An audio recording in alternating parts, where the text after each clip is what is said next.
Good evening. Welcome to the Vineland Board of Education combined meeting for January 18th, 2017. Roll call. Ms. Acosta? Here. Ms. Cataspati? Present. Mr. Fiocchi? Here. Mr. Medio? Here. Mr. Pagano? Ms. Rios? Present. Mr. Sobrana? Present. Mr. Boardley? Present. Mr. Jennings? Present. In compliance with the New Jersey Open Public Meeting Law, commonly referred to as the Sunshine Law, the Vineland Board of Education has caused notice and posting of this meeting to be sent to the following, announcing time and place thereof, agenda, etc. The Daily Journal, the Press of Atlantic City, the Grapevine, the Clerk of the City of Vineland, and the Administrative Office Public Bulletin Board. All rise for the flag salute, and Petway students, please come to lead it. Thank you.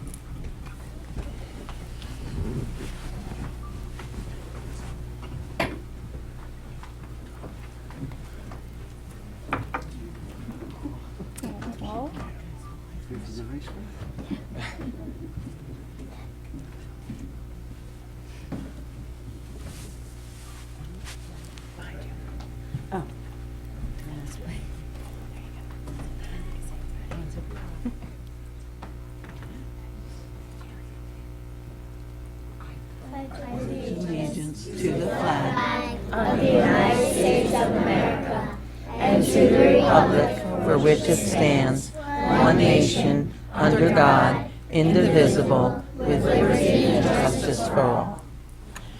Great job, thank you.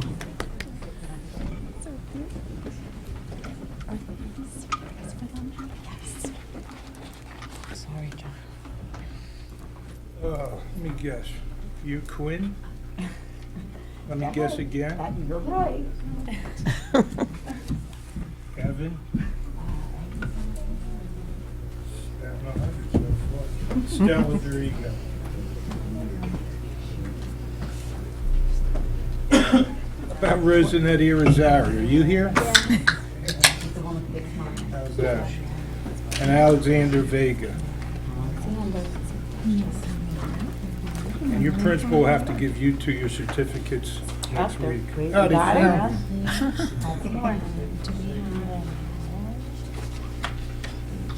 And we just get Jaylene. We'll get Jaylene her. We'll take Okay, I spoke to you. Okay. No, wait, do you live Ronnie Color? Her name's Leilani. Oh. There's not one in this pile. Okay, So, okay. We'll get her. That's fine. Let's put these over here.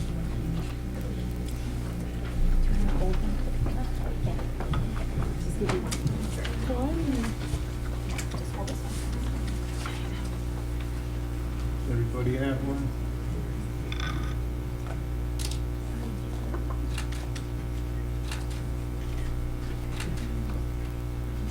Thank you.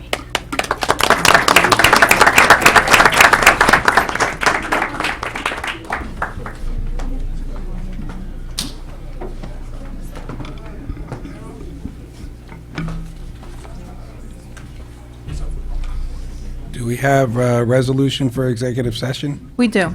Now therefore be it resolved that the Board of Education of the City of Vineland School District will convene into executive session on Wednesday, January 18th, 2017, for the following reasons as outlined in NJSA 10:4-12. Discussion of labor negotiations with school psychologists and any matters falling within the attorney-client privilege to the extent that confidentiality is required in order for the attorney to exercise his ethical duties as a lawyer.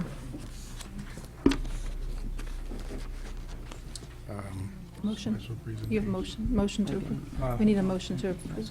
Oh, motion for the So resolution. moved. Second. Roll call. Ms. Acosta? Yes. Ms. Cataspati? Yes. Mr. Fiocchi? Yes. Mr. Medio? Yes. Ms. Rios? Yes. Mr. Sobrana? Yes. Mr. Boardley? Yes. Mr. Jennings? Yes.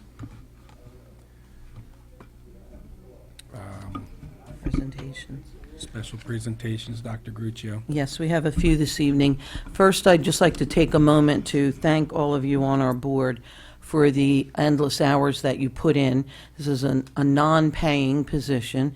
You work hard and campaign to be elected, and January is recognition of Board Member Month. So on behalf of Central Office and myself, we just want to thank each of you for the job that you do for the students of Vineland. And there's a little certificate there for each of you and some candy, and we just want you to know that we appreciate what you do every day. So thank you all very much. Thank you. Thank you. And next, I would like to call forward Mrs. Adelise DeJesus from Vineland High School. And she is one of our world language teachers. And she's going to be acknowledging some of our Vineland High students who have been awarded Global Navigator Scholarships for the summer of 2017 for our Summer Abroad program.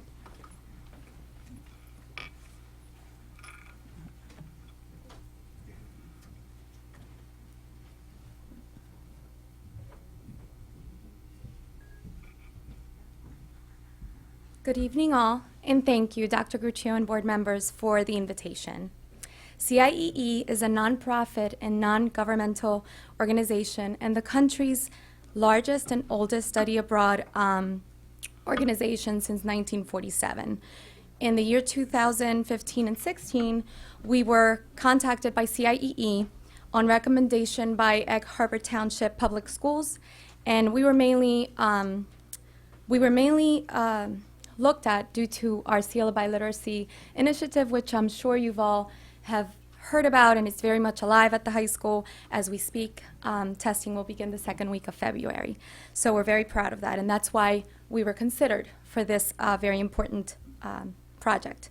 This is our second year participating after a very rigorous application process in which we had to demonstrate not only our culture competence, but global perspective at the high school level. Several professionals were key in the process, and that was Mr. Singer, Mrs. Jackie Alvarez, Dr. Negrin, and myself. And so the process was many disciplines that came together to put forth this initiative. Last year, we were proud to have 8 students travel all over the world, and I'm thrilled to announce that this year, we'll be sending 5 of our students. Now, 3 of them are here with me today, and I'm going to get into their names and their programs because we're very, very proud of them. So this is Summer 2017 Study Abroad. And it's I'm going to name all of our students because they should be mentioned, but the students that are here with me are Melanie Velis, Sahil Patel, and we have Ankit Kapadia. Okay? Please come forward because we have our board members here who would like to give them Absolutely. each a certificate. Absolutely. Okay? So we have Marianne Burgess, who's not with us, will be traveling to Italy, and she's going to be on in a program for Italian language and culture. Melanie Velis will be traveling to Morocco, and she'll be participating in a program for Arabic language and culture. Sahil Patel will be in an aquatic ecosystem and sustainability program in Portugal. We have Cesar Sosa, who's not here with us today, and he will be going to Chile, and he will be participating in a program for Spanish language and Chilean culture. And Ankit Patel will be traveling to Madrid, Spain, and he will also be in a Spanish language and culture program. And I'm very proud of these students, and we should all be very proud of these students. Thank you. Thank you.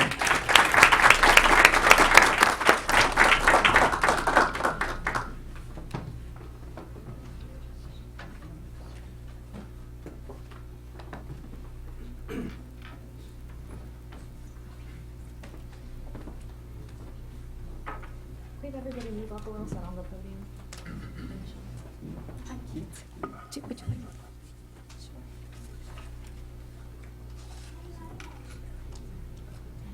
Ankit. Maybe we're missing this, but I think so.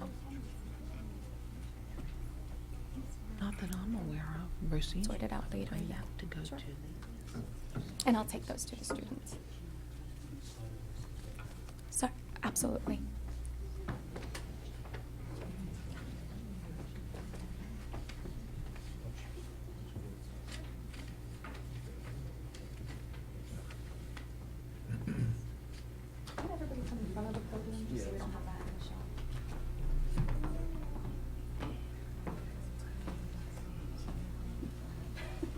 Where'd you go?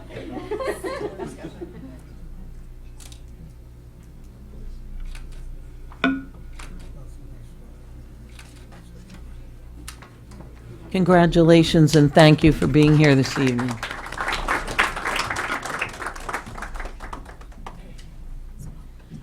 For our next presentation, I'd like to introduce Mr. Jeff Ashton. He's the director of our Camelot Alternative Program over at Cunningham School.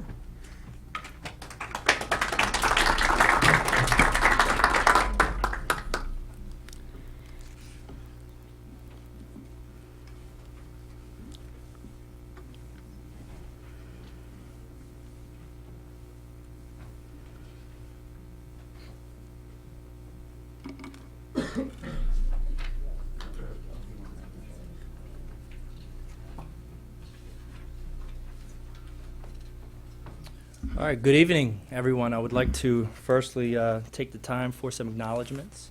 I'd like to start by saying thank you for the time. It's an honor to always get in front of just people who work hard and on an everyday basis. And again, I think the takeaway for me is this is not a paid position for you individuals sitting here. This is a greater good of a community, as far as education, community, and what we aspire to be as, providing the opportunity for young people.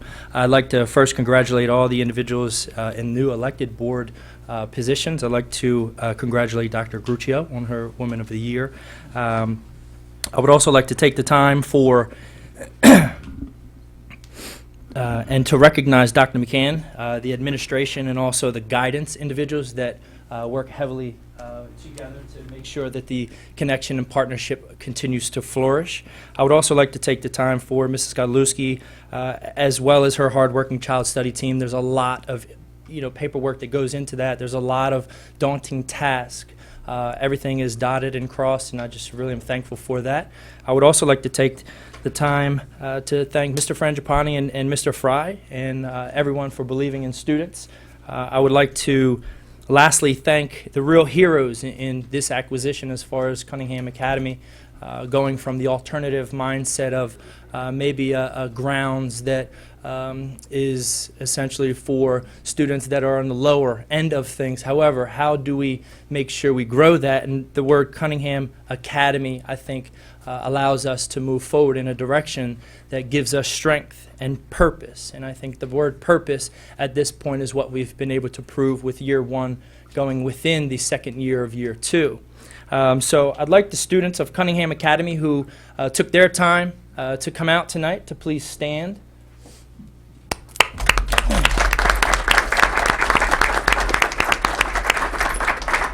Thank you, guys. I would also like to take the time. I've been a little bit removed. I've been able to grow in my position and allow Mr. Lundy. Mr. Lundy started with us year one. He's done a tremendous job. He actually had a personal endeavor tonight, so he couldn't be here. I'd like to recognize a hero in the building, Mr. Serrano. Please stand. This man, I don't know how he does it, night and day. Kids are calling him like they're his friend. We already know it's a boundary. We are staff, they are students, but we are also role models outside in the community. We go to basketball games. If we have to pick a child up, we obviously get our transport consents, and we make sure that students are in the building. What we'll see here are some of those facts that I've run down. So thank you for allowing me the time to be here with everyone. I think it's a true testament what we've been able to achieve. The position for Cunningham Academy ultimately is whatever it takes. We have to make sure this acquisition, this partnership flourishes. The bottom line is students of our Vineland city are the most important. That's priority, and that's our purpose. Do today what others won't, so tomorrow you can do what others can't.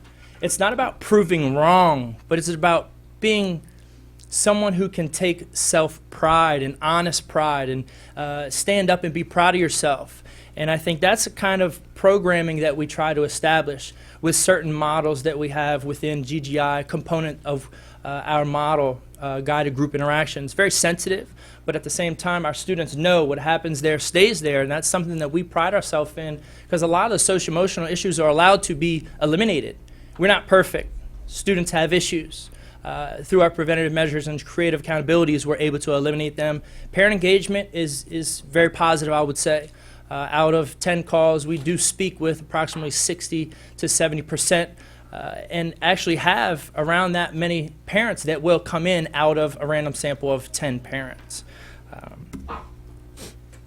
So going into some of the numbers, so students enrolled currently at the moment, halfway through the year, so we're above the contracted middle ground. We're at 58 with 3 in a the referral process. We are contracted of 80 partnership. Attendance percentage, so our benchmark from last year, so each year my contract analysis kicks my behind, and he makes sure that we're getting seats filled. And currently year to date we're 81, whereas our benchmark last year was 75%, so we are a growth in that measurable.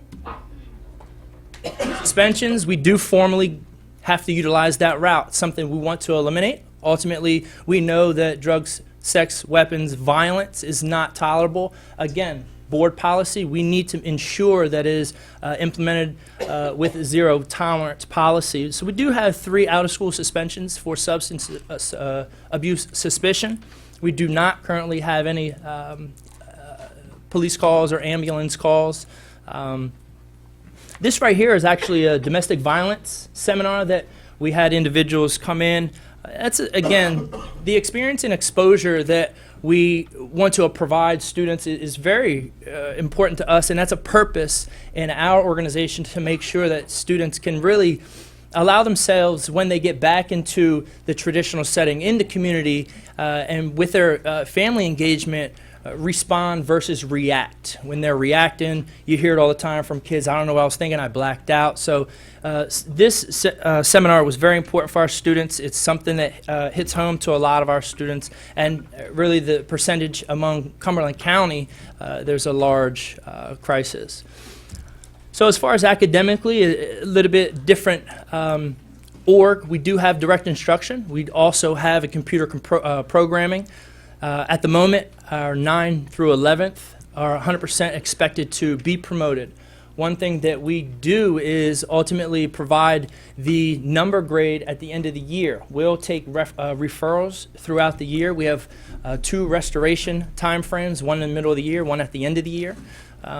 So graduation, we currently have 7 possible, and I should say eligible seniors that should graduate on roll. At the end of the year, it's something very important also to make sure that these students know that they are Vineland High School students. If they're on board with programming and their status, as we call it, is on level positive and above, we can really allow and approve through the administrative individuals at the high school and approval through Dr. McCann to allow them to participate in events and activities. Restorations, I'll simply say 13 students are eligible at the moment. I know that right now they will be starting on January 30th. Once we have the meetings next week, we meet with the principal if we can get him in a seat. It is the vice principal and guidance personnel, our staff, the student and their family. So at this point, only 4 students chose to follow through with that restoration process. Again, students feel comfortable, they feel that success. We want them to transition. That is our model. We don't want them to be housed. We love them, but we don't want them there at the same time when they've earned the privilege to go back to mainstream, and we want them to have that high school experience. A benchmark from last year, which is it's really a developmental component to what we're doing right now. So last year we had 8 restored successfully. However, from that point to now, we have had 1 return due to behavior concern, and we have 2 return from academic concerns, and I think that's a development in itself. We don't have a restoration liaison, if you will, but that's something that working with guidance, working with VPs, making sure that that connection is 100% on board and how to eliminate some of those concerns moving forward.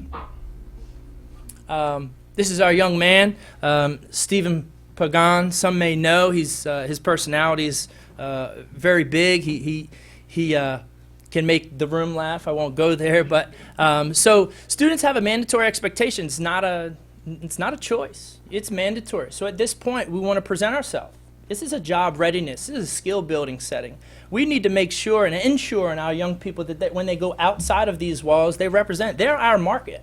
They are our Vineland school product. And so when they transition back into the mainstream, when they go get a job, and when they go into the community, things of that nature, that's what we actually take pride in, their ability to make sure that they're having that honest pride and they want to be the best and show the skills that they've learned. They can ultimately show some of their personalities, incentives, dress downs. This year, I'm very proud to say there's a lot of community engagement. There's a lot of really outside systems coming in. The students, they smile 24/7, and when I walk in and I see students smiling, but at the same time, they're still, what we do, walking in protocol, the yes, the no, the excuse me, introducing themselves. Anybody can come through. It's an open door. Several of us have. Thank you for that.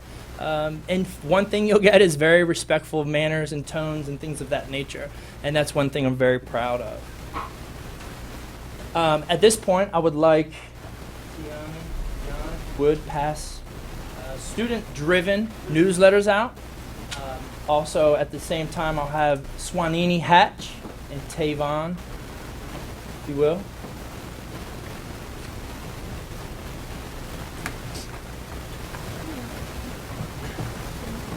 So a lot of the articles that you'll see, we have a writer in the making here. We really want to connect with some organizations, journalism, really allowing the true and raw talent, I guess I'll say, that Swanini has in really developing this newsletter, and she's really run with it. Also, you'll see some of our staff entries. I'll turn it over at this point while we finish out handing out items to Swanini.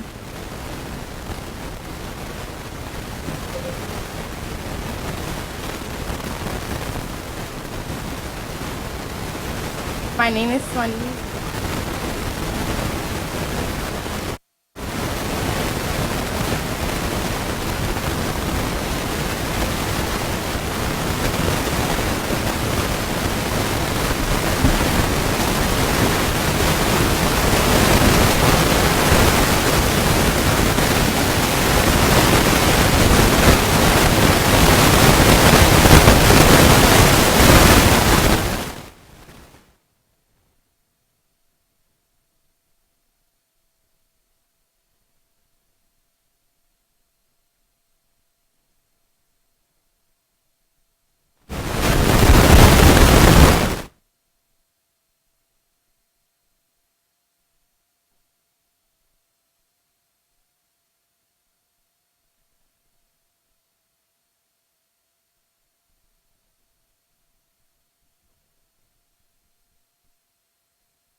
Can you hear me?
It's all over my.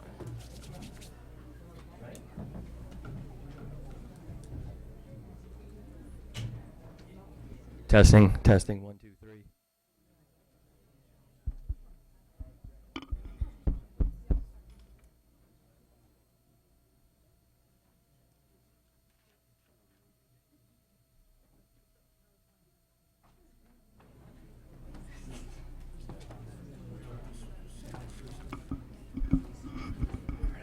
We got one out. Back. We back.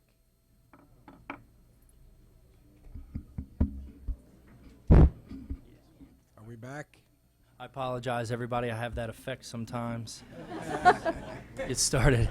Swanini. Good evening.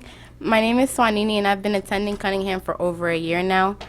I've made some bad decisions in the past, but I felt like when I entered Cunningham, I was just given a second chance. They showed me like a lot about leadership. I've learned that I don't have to follow what everyone else is doing. I can just be my own leader and have my own path. I've have a lot of opportunities in that school. I was given a chance to create newsletters. I believe I was on my third one. I'm starting the new newsletter soon also. I'm really, really good at math, so they let me tutor students in school. I help out a lot. I help out with, like, just in the math class in general. Just when students ask for help, I'm always there to, like, assist them. I'm also always assisting my teachers as well. It's shown me a lot. I believe one of the things that I've learned, like, the most was not to, like, believe, like, what everyone else says. Due to everything that I've been through in the past and the mistakes I've made, I just want to prove myself to everyone that thought I was going to continue like that, to everyone that believed that I was just going to stay the same and not change at all. And I believe I actually have changed due to the help that I've had. So, yeah.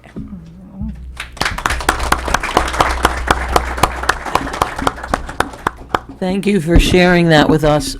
It takes a lot of courage to get up there and speak, and we're very happy that you shared your story with us. Thank you. Thank you so much.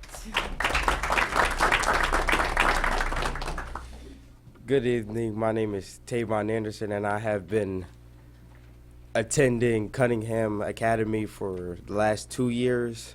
And what I have learned there is a lot of responsibility and time management.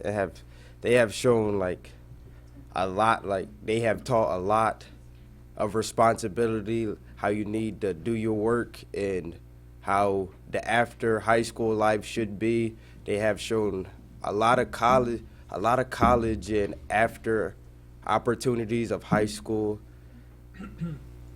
It's just been like a great experience being there. I'd rather be there than the high school. I feel I have more opportunities and learning opportunities there. It's great. That's pretty much it. Thank you.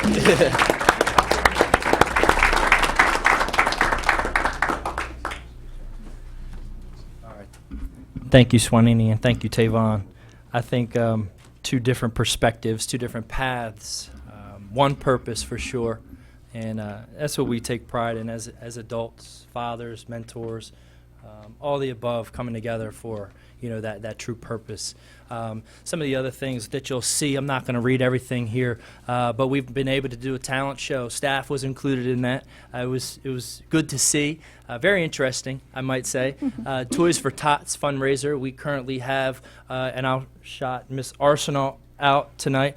She helped us get this established last year with the New Jersey Health Department, which we have currently now 6 class series that come in, social emotional, sex hygiene, things of that nature that really need to be established within amongst our young people. Community engagement, Latin Leadership Conference. I'll go through a couple pictures at this time. While I go through those pictures, I would just like to say thank you. Thank you for allowing us to share our vision, our mission, and what we hope to be years to come. And obviously, a shout out to my students and Mr. Serrano as a hero.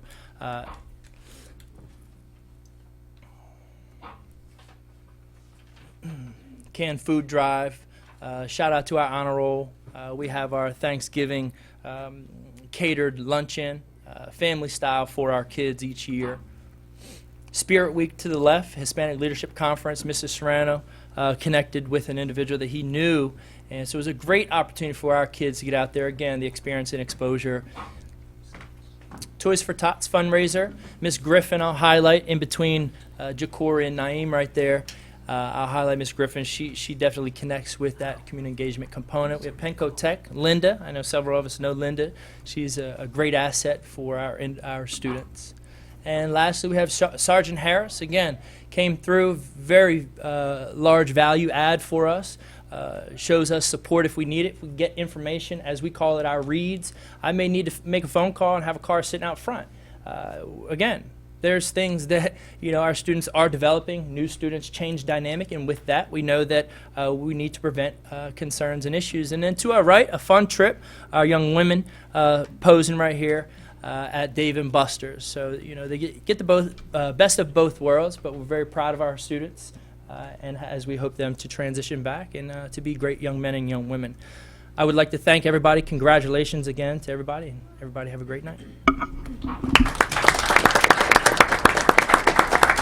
Mr. Ashton, Can you hold on a minute? Yes, sir. Does anybody have any questions? I have a couple comments, if that's okay. Go ahead.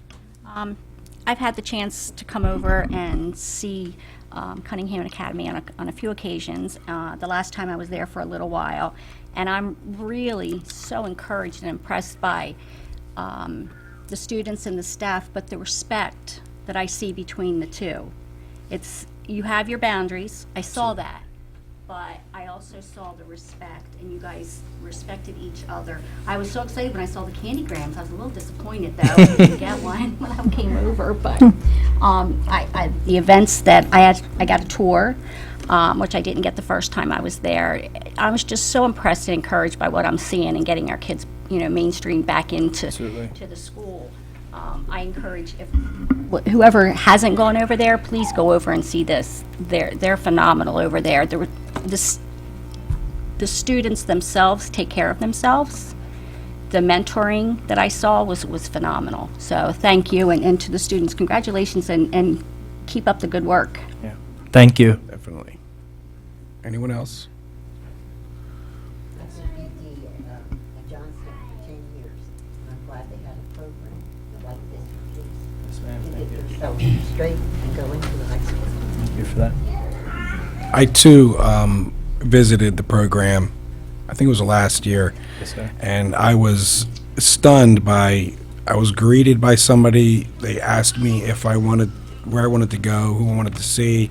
They told me their name. It was incredible to see the transition of these kids. Thank you. Mr. President, I've been just reading some of the personal reflections in the newsletter, and they're really quite extraordinary. And the way the students were sharing some deeply held beliefs, and I think it shows what kind of program you have going on over there, that they feel comfortable doing that. Exactly. Thank you. Okay. Thank you so much for taking the time. No problem. Thank you, everyone. Have a great night.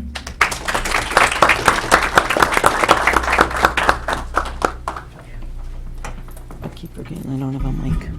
Our last presentation is with Mr. Frangipani this evening, and twice a year he gives an overview of the HIB and talks about harassment, intimidation, and bullying, and we must give an annual report 2 times per year. So this is his report from September to January.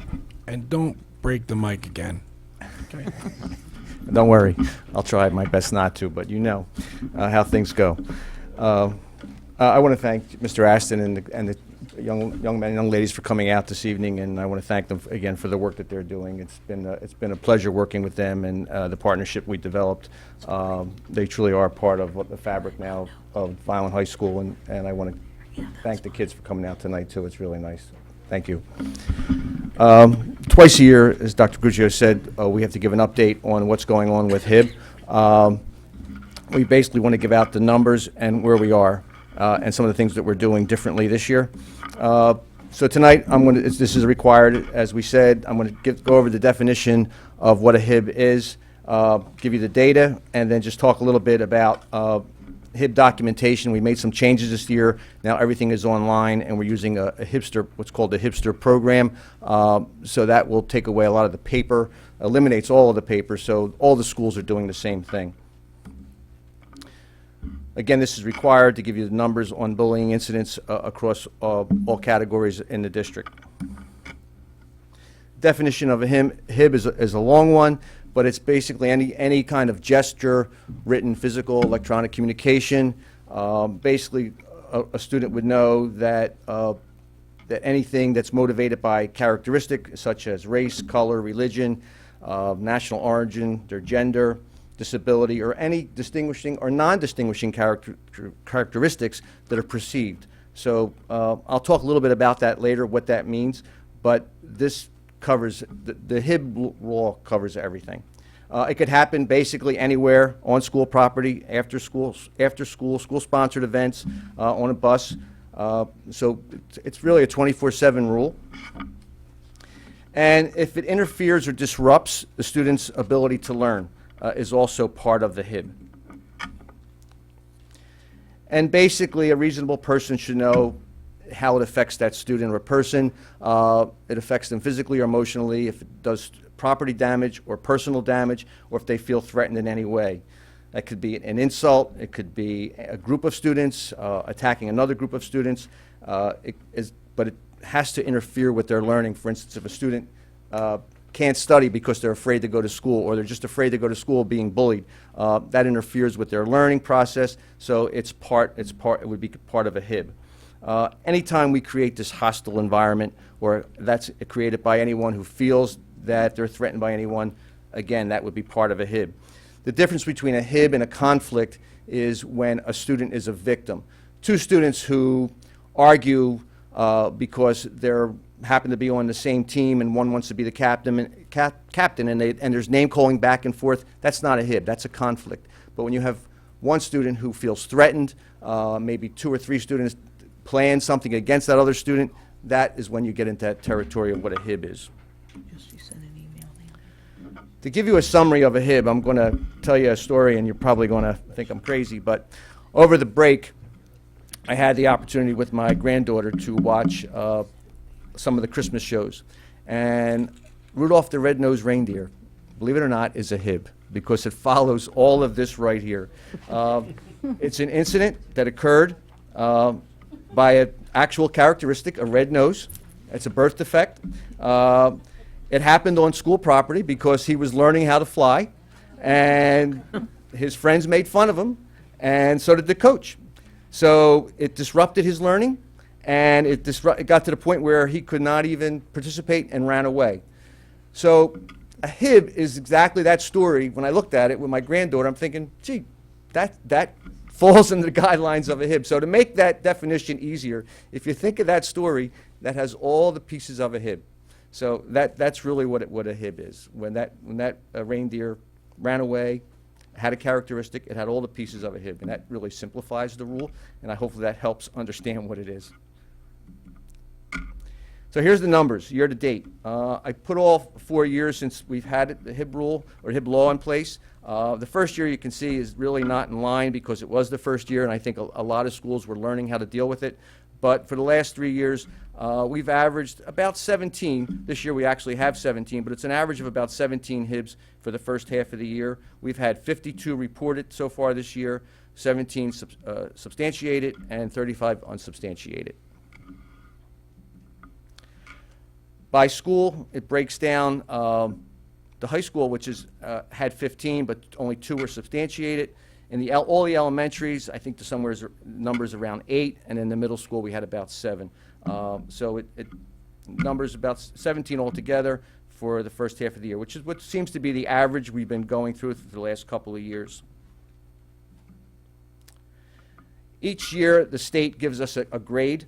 The grade comes from the school's self-reporting. The schools have a laundry list of items that they have to fill out to say that they completed. Then the state goes back and looks at what we reported and gives us a grade. We've finally moved the needle on this. The last 2 years we were at 65. We've done a lot of PD and training about what schools need to do and what kind of programs they need to have, and we're getting better at it, so we finally see an uptick, which I'm happy to see that we're starting to move forward with a score of 68 that just came out this month.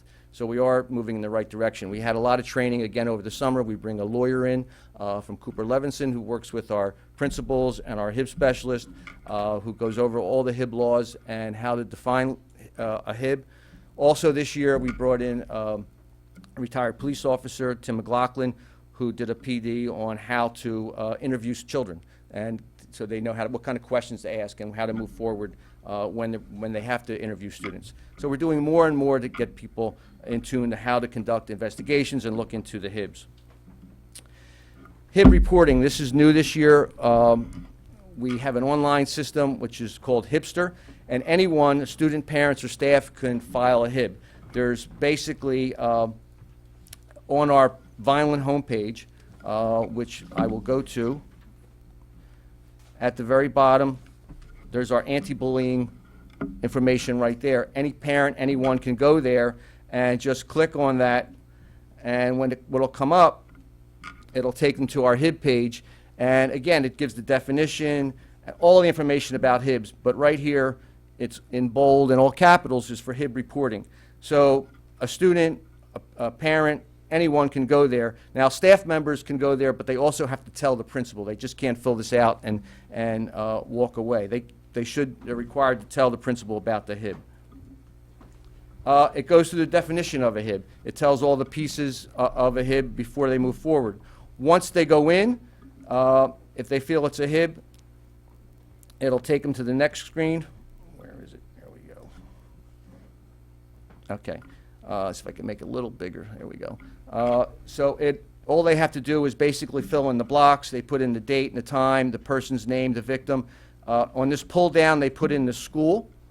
Once they put that in, now this could be done anonymously or they could put their name in. It doesn't matter. All we need is the victim's name, and if they have the perpetrator, that should go in too.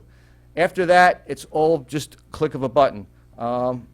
They just whatever applies, whether it's name calling, mocking, offensive graffiti, kicking, any of these, they just click the box, and it'll all be part of the first initial report. Where it happened, again, bus stop, anything that applies, lunchroom, parking lot, restroom, they just click the button. Down here, if there's any witnesses, they could type the name in. Any other evidence they want to add, they click it, and then they could upload that later. Any characteristic, they just click whatever characteristic they feel, and then any documents they want to add, they could just download a document if they need to. There's a space for them to write a report if they feel it's necessary. Once they do that, they hit submit, and this automatically then says an email to the principal to start the investigation. Once that process is started, I could go in, or any of us at central office can go in. We can go in and then look at all the HIBs that are going on in the district. Now, if I were to open this up, a list of names would come up of all the current active HIBs that are in the system, and I could go in and check and see what's going on, who's involved, what the investigation is taking place. So this really streamlined the process. If you remember from last year, we had a lot of paperwork, and some schools did it differently. They had all different information, and this now, everyone's on the same page, doing the same kind of work. And so when we do get an appeal or a hearing, the information should be crystal clear for what you're getting. And this also helps us track for state reporting and everything else. So this makes our work much tighter if we ever should get an audit from the state. Okay. Any questions? Anyone? Eugene? No? Damaris? John? Everyone's happy? The HIB report for the month is attached if anybody has any questions on Mr. Frangipane. He is here. I just want to say that all the cartoons from the past and present all violate. HIB rule. And unfortunately, it's good to raise our kids in a certain way, but it's a little bit extreme sometimes. It is. You have to watch what you say, how you look. I didn't realize that until I sat down and watched it with my everything, granddaughter. so- It was. But we're all humans, and that's just the way the world works. Thank you. Save the day. Thank you, Mr. Frangipane. And our last presentation is with Gracie Galan. She's the class president, senior class president, and she's going to give us an update.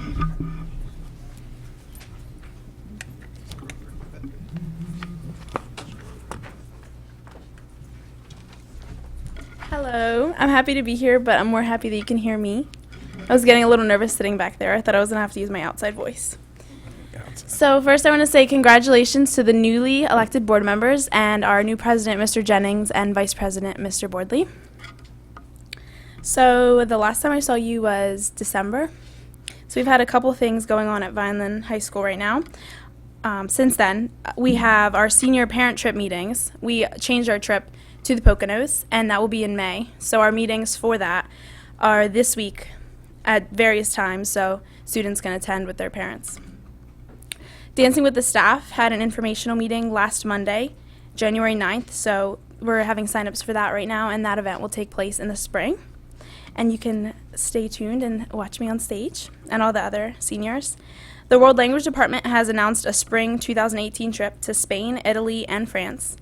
They will have an informational meeting tonight. Actually, it's happening now in the North Building. Project Graduation will be holding a ski trip to Blue Mountain on February 11th, and the trip is open to all adults and children. You don't have to go to VHS. And all proceeds will benefit Project Grad. The ROTC has partnered with a shoebox recycling program, and they are collecting gently used shoes to go from South America and Africa to anywhere right here in the U.S. So if you're interested in donating, you can contact Major Simpson in the North Building. There will be an African American read-in on February 9th during school in the North Auditorium. Interact Club will be holding a Valentine's fundraiser to sell to the students and faculty during the month of February. And the Interact Leadership Conference will be held on February 4th, 2017. NHS donated toys to the family in need. I talked about it at the last, during my last report, and they were able to, there were 4 kids in the family, and we were able to raise enough money to get them 6 presents each, and we donated a $50 gift card to them. And NHS also has a trip to American University. And if any of you, well, you all probably know Jeff Martin, so we're going to see him there. And Bubbles for Autism is at Winslow, and that's coming up soon. And Read Across America will be at Durand shortly, coming up soon. So those are some of the things going on. We also have our spring musical in March. I'll remind you again next time. So, and I'll have tickets also. So that's it. Thank you. Great job. Thank you. Thank you. Thank you. Thank you, Gracie. There's one more special presentation. It's for the person sitting to my left, Dr. Mary Guccio. Mary was inducted into the Cumberland County Women's Hall of Fame, and Mary has done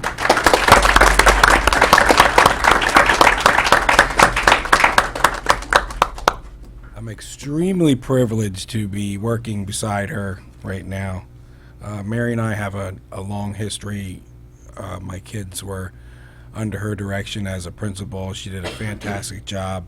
Of course, I didn't like everything she did, but, you know. She's been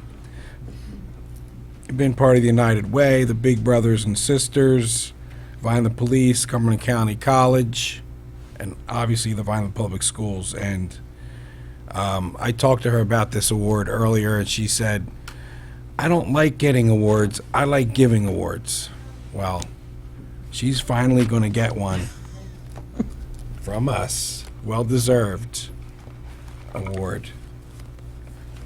Mary, certificate of recognition for you from the Vineland Public Schools for being inducted into the Cumberland County Women's Hall of Fame. Thank you.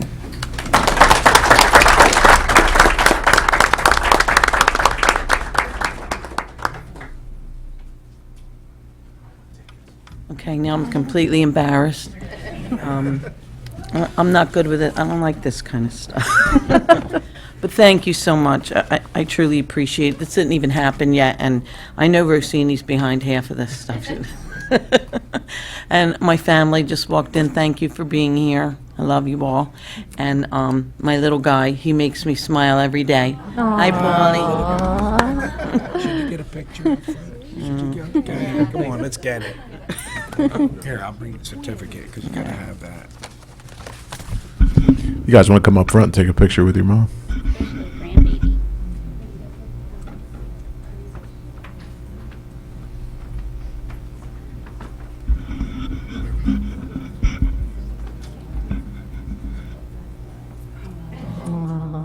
My son had to leave, and my daughter's in class. But thank you. This is my daughter-in-law, my son-in-law, and my best little buddy.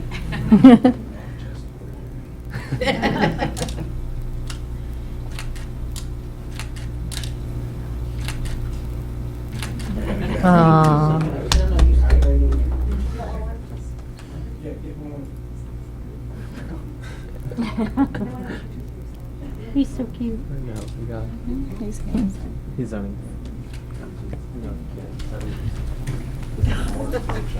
Stay with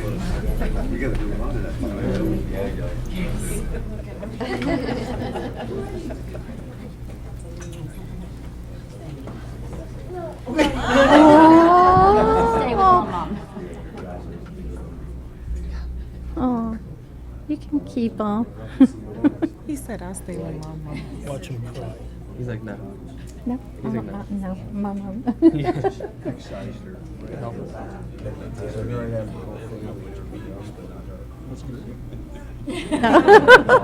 Oh. Yeah? Yeah. I don't want to stay with Grandma. Why I gotta go to Grandma's house?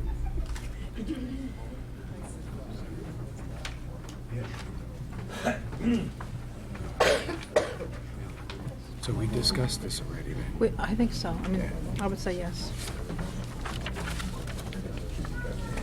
She changed the dragon face to her.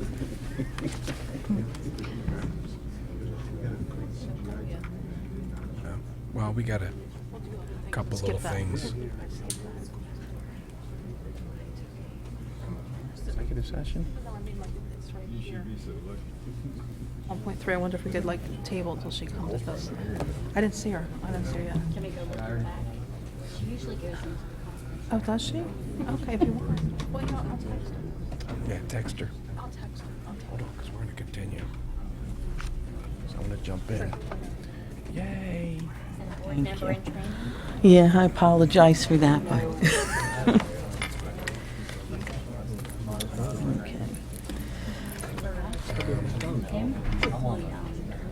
We're going to continue on. I guess, because I don't see Nicole yet, so I guess we'll do. Or we're going to do this first? Well, I think we do this first, and then we could do comment.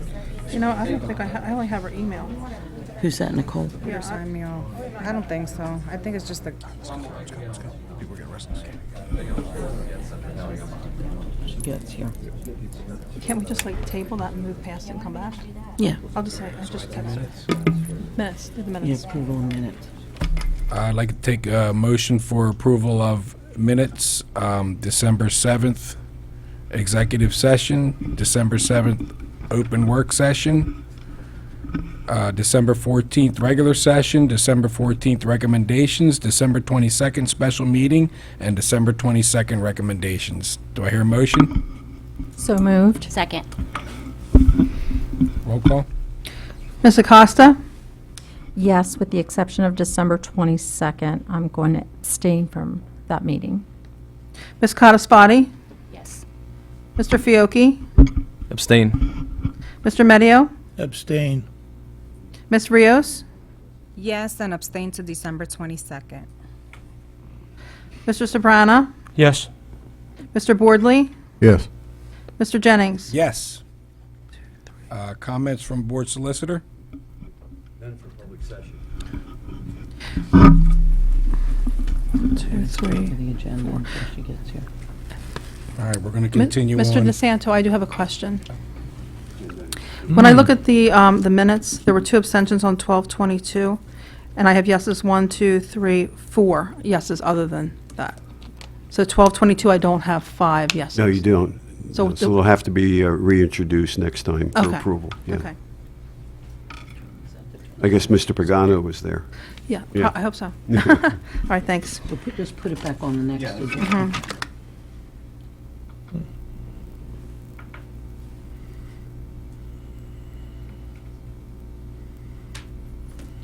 Okay, Dr. Gruccio?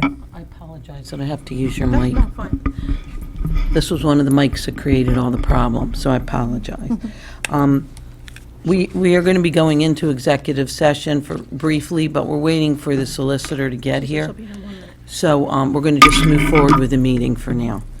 I'd like to begin by recommending discussion and approval of the following items under personnel: retirements, resignations, terminations, leaves of absence, employment transfers, student substitutes, extracurricular activities, and volunteers. Comment? Anyone? Discussion? I'd like to recommend discussion and approval to appointment of Helen Haley to the position of Public Agency Compliance Officer for the period of July 1, 2016 to June 30th, 2017. Comments, discussion, anyone? Just a question, why the approval dates back to July 1st of 2016? We received a letter that says that each district has to appoint somebody as a PACO officer, PACO. Typically, it's a business administrator.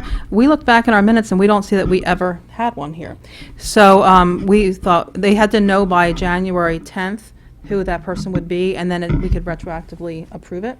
So we did get a standard letter, so we put my name down, and I just let them know it was going to be me. Thank you. It's really a person that is like a liaison with the state. Thank you, Paco. I'd like to recommend discussion and approval of a resolution approving a memorandum of agreement with the Vineland That's Association. the one with Nicole. Oh, we have to wait. Okay. All right, so then we'll recommend approval of 1.1 and 1.2. So moved. I'm sorry, yeah.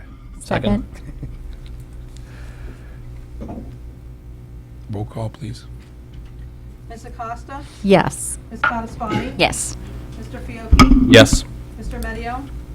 Yes. Ms. Rios? Yes. Mr. Sabrana? Yes. Mr. Boardley? Yes. Ms. Jennings? Yes. Mr. Jennings? Sorry. You know, We all got jokes tonight.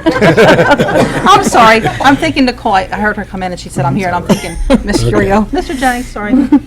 Okay. I would like to recommend discussion and approval of field trips and district travel, and discussion and approval of the new curriculum for Dance 2. Any questions or comments? The only comment I have is I'm really excited about this Dance 2 curriculum. I think it's really going to be great for the district. Thank you. I thought you had another joke. No, I concur. We were going over that before. It's extraordinary and very comprehensive, and it is exciting, too. Do I have a motion? So moved. To approve 2.1, 2.2? So moved. Second. Thank you, Bobby. How about you? Roll call? Ms. Acosta? Yes. Ms. Codespoti? Yes. Mr. Fiocchi? Yes. Mr. Medio? Yes. Ms. Rios? I'm hoping that Dance 2 is interesting and fun. I'm just going to ask that my name be corrected on the curriculum, but yes to 2.1 and 2.2. Mr. Sabrana? Yes. Mr. Boardley? Yes. Mr. Jennings? Yes. Next week. Oh, no, it's combined. You're right. You're right. I'm sorry. Be a good place to start. Okay. Under fine. He said we should go into Yeah, we should executive. go. We can recess I there. want them. At this time, we're going to Yeah, we're going to... We want to recess. We want to recess to executive session. All in favor? That's it? Did- Oh, I declare that.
Okay, we're back in public session.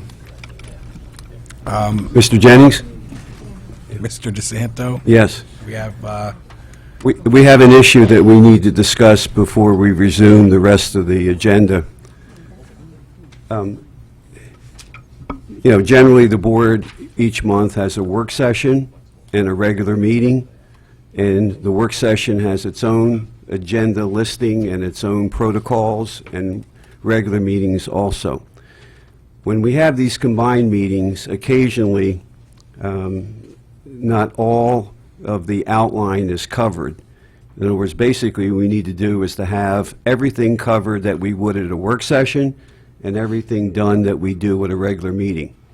And I apologize, I did not see it this evening, but public comment on agenda items, a very important part that the board has utilized for years, was not on the agenda outline tonight. I have in my possession several yellow sheets of public members who would like to speak on 1.1A, transfer of nurses from the high school. I respectfully request, in order that this does not compromise the process and that the integrity of our bylaws is maintained, that the board, that you entertain a motion now to rescind your vote on 1.1A as to the nurses only. There's no public comment being requested on anything else. In that way, you will start fresh, you will hear the public comment, consider it, and then Dr. Gruccio can make whatever recommendation she wants to make. So moved. roll call. Ms. Acosta? Yes. Ms. Codispoti? Yes. Mr. Fiocchi? Yes. Mr. Medio? Yes. Ms. Rios? Yes. Mr. Sabrana? Yes. Mr. Boardley? Yes. Mr. Jennings? Yes. Mrs. Haley, here they are in alphabetical order.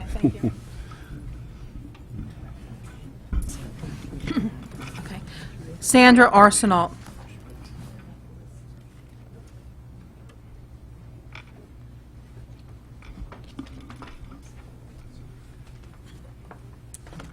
Everybody just bear with me. I've never spoke before the board before.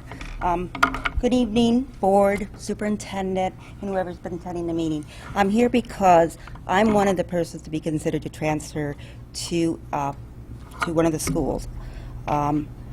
It actually occurred, when I learned that I was being transferred, it was actually January 5th, which is about a week and a half ago, and I got this very non-informal call sitting in my dentist's office from Dr. Rossi stating that I was going to be transferred to Cunningham, and it was going to take place on the 19th, which is tomorrow. My concern is, there's a lot of concerns actually.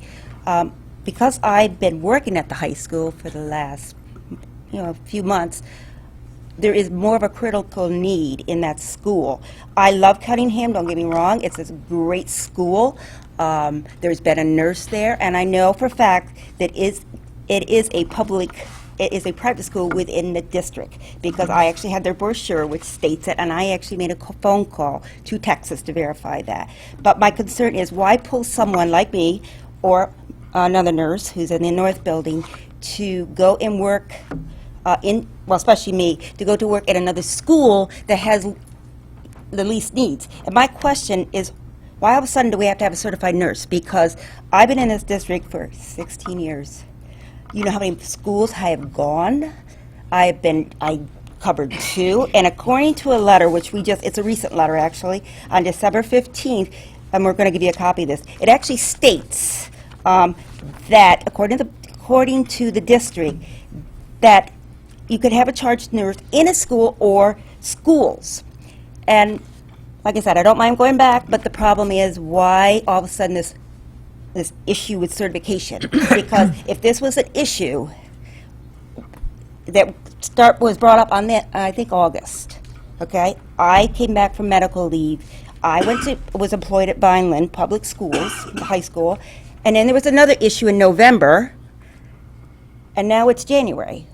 Why is the big concern now? And like I said, I some of you board actually knows me. Mary knows me very well, and I'm telling you, I've been to different schools, and I've covered 2 different schools because of the needs. But my concern is, now that I've developed a rapport with the staff, and it is busy, because one of the concerns is, can this non-public nurse do it? And another one of the codes, which I kept telling the nurses, when I first started being a nurse in the district, I was a substitute. It was 1999, and I'll tell you why I became one, and I became, I was involved with a lot more, because I don't know if anybody remembers, there was a case in 2000 where a child actually lost his life. It was an emergency situation, and I actually went to help that nurse. Eventually, because the nurse supervisor who liked that, I ended up getting my certificate, and I, at this point, have been in the district for 16 years. So there's the case that why are we eliminating certified nurses with non-certified nurses who need a sub-certification. That is the law, which I was informed by a state member that we called today. So that is that's my take on it, and I'm just asking you, please reconsider this. Maybe look at different options, because like I said, I don't mind transferring, but I've done it for years. I don't know what the big concern about having a certified nurse in each building, because according to this letter, and actually one of my coworkers is going to give you a copy of this letter too, it says the employment of the certification nurse, just to get a good clear picture. And just to finish it, I don't know if I also work at Inspira. I'm a bed of pediatric nurses for years, okay? Yes, I go in, yes, they tell me I have to go to NICU or whatever, okay? Just like any type of position, you know what? You could only do what you know you do. Nursing is a specialty, okay? And my son, that's the last thing I'm going to speak, my son had a wonderful theory on this. It's kind of like taking a teacher who was taught to do general studies, but say, hey, you go teach this advanced math class. Now, is this really benefiting the kids? And I'm really concerned about the kids, because let me tell you, since I've been at the high school, I've ministered epi. I was there last year regarding an incident occurred, because one of the things that I did do a favor, I actually came and helped the high school, because there's, 2,500 kids there that need certain things done by the end of the year. So this is a concern. And like I said, I don't understand what's going on. And like I said, I felt like a call after work, and it does state that I should have received a conference with the superintendent explaining, with my representative to explain why this is occurring. I never received that. It was told this is what's happening. Thank you. That's all I have. Thank you, Ms. Arsenal. Jaden Kearney.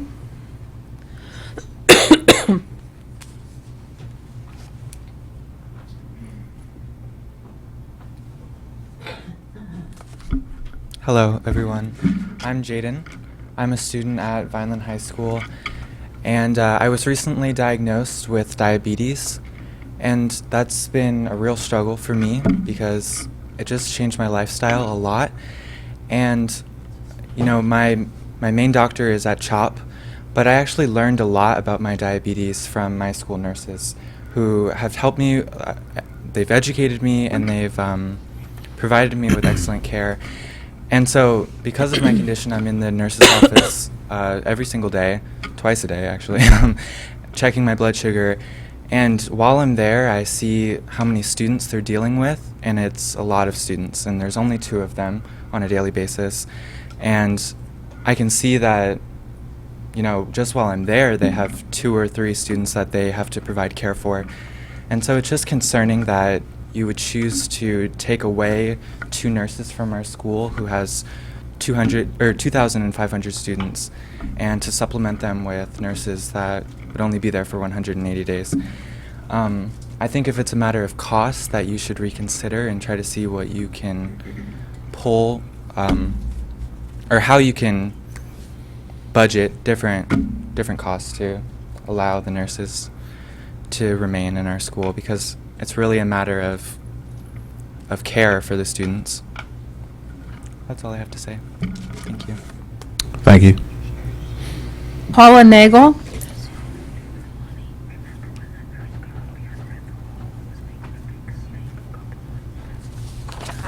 Evening, everyone. Can you hear me? Yes. My name is Paula Nagel. I am a Vineland resident, Vineland High School alumni. I have 2 children that go to Vineland High School South. One who is a junior, my daughter, and my son who is actually a sophomore but is in a special needs classroom. And you're probably wondering, how does this relate? About 13 months ago, found out my son has been diagnosed with type 1 diabetes. He is a Down syndrome child. He is in a self-contained classroom. These certified nurses that sit here take care of him every day. They know how to handle his special needs and his diabetes. It's been a struggle, and they've done tremendous with him. You're looking to put nurses in there who do not have the courses required to take care of children with special needs. These ladies do. They need to be in there. You have there's 2,500 students. You probably have, maybe 100, 200 special needs children? Maybe? Okay, special needs children that need that extra care that they are qualified to do. They have the classes. The RNs, maybe they could give you the insulin, they can do this, they can do that, but you're also disrupting my child's routine. He's used to seeing those faces every day, them testing his blood, them giving that special care. You will disrupt his whole routine, and every single one of those children with special needs. You can't do that. If it's, like he said, if it's money, raise my taxes, I'll pay it. I don't care. My son's welfare and his health is what's important to me, and if you take them out of that school, you're putting him in jeopardy. And you need to ask yourselves, do I really want to do that? Not just for my son, but for every student in the school. 2,500 of them. But it's not just the students. It's the whole entire staff there. And I'm asking you to please reconsider. Please don't let me go in tomorrow, my son going to school, and one of the nurses is not going to be there. What if something happens to him? God forbid. I don't know. I don't know what could happen. Something just off the wall. Will that person be able to handle it? Will that person know what to do? Who to call? Will I get a phone call? What would be your responsibility if that person who isn't trained to deal with special needs children, what's their responsibility? Do they say, no, I can't do this because technically I'm not trained in it, so I can't help him? What am I to do as a parent? We need these ladies there. Please reconsider. Thank you. Michelle Ogren.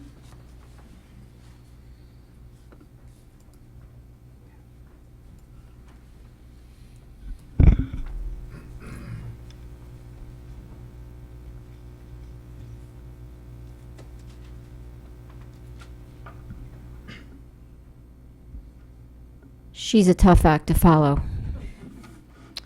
Pretty much says everything right there, though. So good evening, everyone. My name is Michelle Ogren, and I'm currently one of the 2 certified school nurses at Vineland High School South. I'm also the department head and have been at Vineland High School South for 16 years. Last June, 2 nurses retired from the district, which left 2 schools without certified school nurses. I believe it was probably by April 30th that they gave their resignations and notice to you that they would not be coming back in the fall. So the board made a decision at that time to hire a Vineland Board of Education substitute nurse and a Beata nurse into the 2 schools, one being Cunningham Alternative and the other being DePalato School. And these nurses have been there since the beginning of this school year, I think up until today. Suddenly, there's a movement to dismantle the nursing program at the high school, which currently has 4 certified school nurses on 2 campuses. 2 nurses, Sandra Arsenal and Omira Capriati, are being transferred to fill the retirement slots from last year to fulfill the certified school nurse requirements. The high school is taking the brunt of a severe loss of staff. 2 nurses, as of tomorrow, gone, replaced by contract RNs not employed by the Vineland Board of Education, with very limited roles inside a school setting. Vineland High School has the largest population of students district-wide, with 2,559 students, 591 who are special education. We have over 400 employees, 50 to 60 substitutes every day in our buildings. Did you know we had 1,136 student athletes that require a certified school nurse to review their sports physicals and health history updates? Did you know we have 25 students with EpiPen order for severe allergy and anaphylaxis? 27 students come in every day, daily, for medication. Another 289 students have as-needed medications. Did you know we have 51 field trips so far requiring a nurse to go on the field trips due to medical needs? We have 13 diabetic students. We also have 600 students that travel from the north to the south every day for classes because they're not offered in those buildings. Another 600 from south to north. Those students, we're responsible for them, so our caseload is even larger than what it really looks like. Tonight, if the board approves the transfers of the 2 nurses to be moved and accepts the employment of 2 non-certified nurses, history will be made. It will be a giant step backward in the delivery of our health care to our students. New Jersey has been the leader in our country for setting the standards of care in our schools. To date, up until this year, all of the nurses employed by the Vineland Board of Education have been certified. That is all about to change tonight if you allow this transfer. Certified school nurses are highly qualified, educated nurses with a specialty in school nursing. Are we not in the business of education at Vineland? 30 semester credits, student teaching and practicum are required by certified school nurses. I do not think that the board would approve of hiring teachers who are not highly qualified. Why is it okay to hire nurses who are not highly qualified? The proposed changes were never discussed with our school physician, Dr. Timothy Rhyme, who oversees and provides direction for professional duties of the medical staff. He is the primary health care provider for the district and was completely left out of this decision. The Vineland Board of Education offers a job description for a school nurse. The number 1 qualification is that the school nurse will hold a valid New Jersey Educational Services Certificate in accordance with NJSA 18A 27.1. Right now, with the demands at the high school, we could use 3 nurses at each building.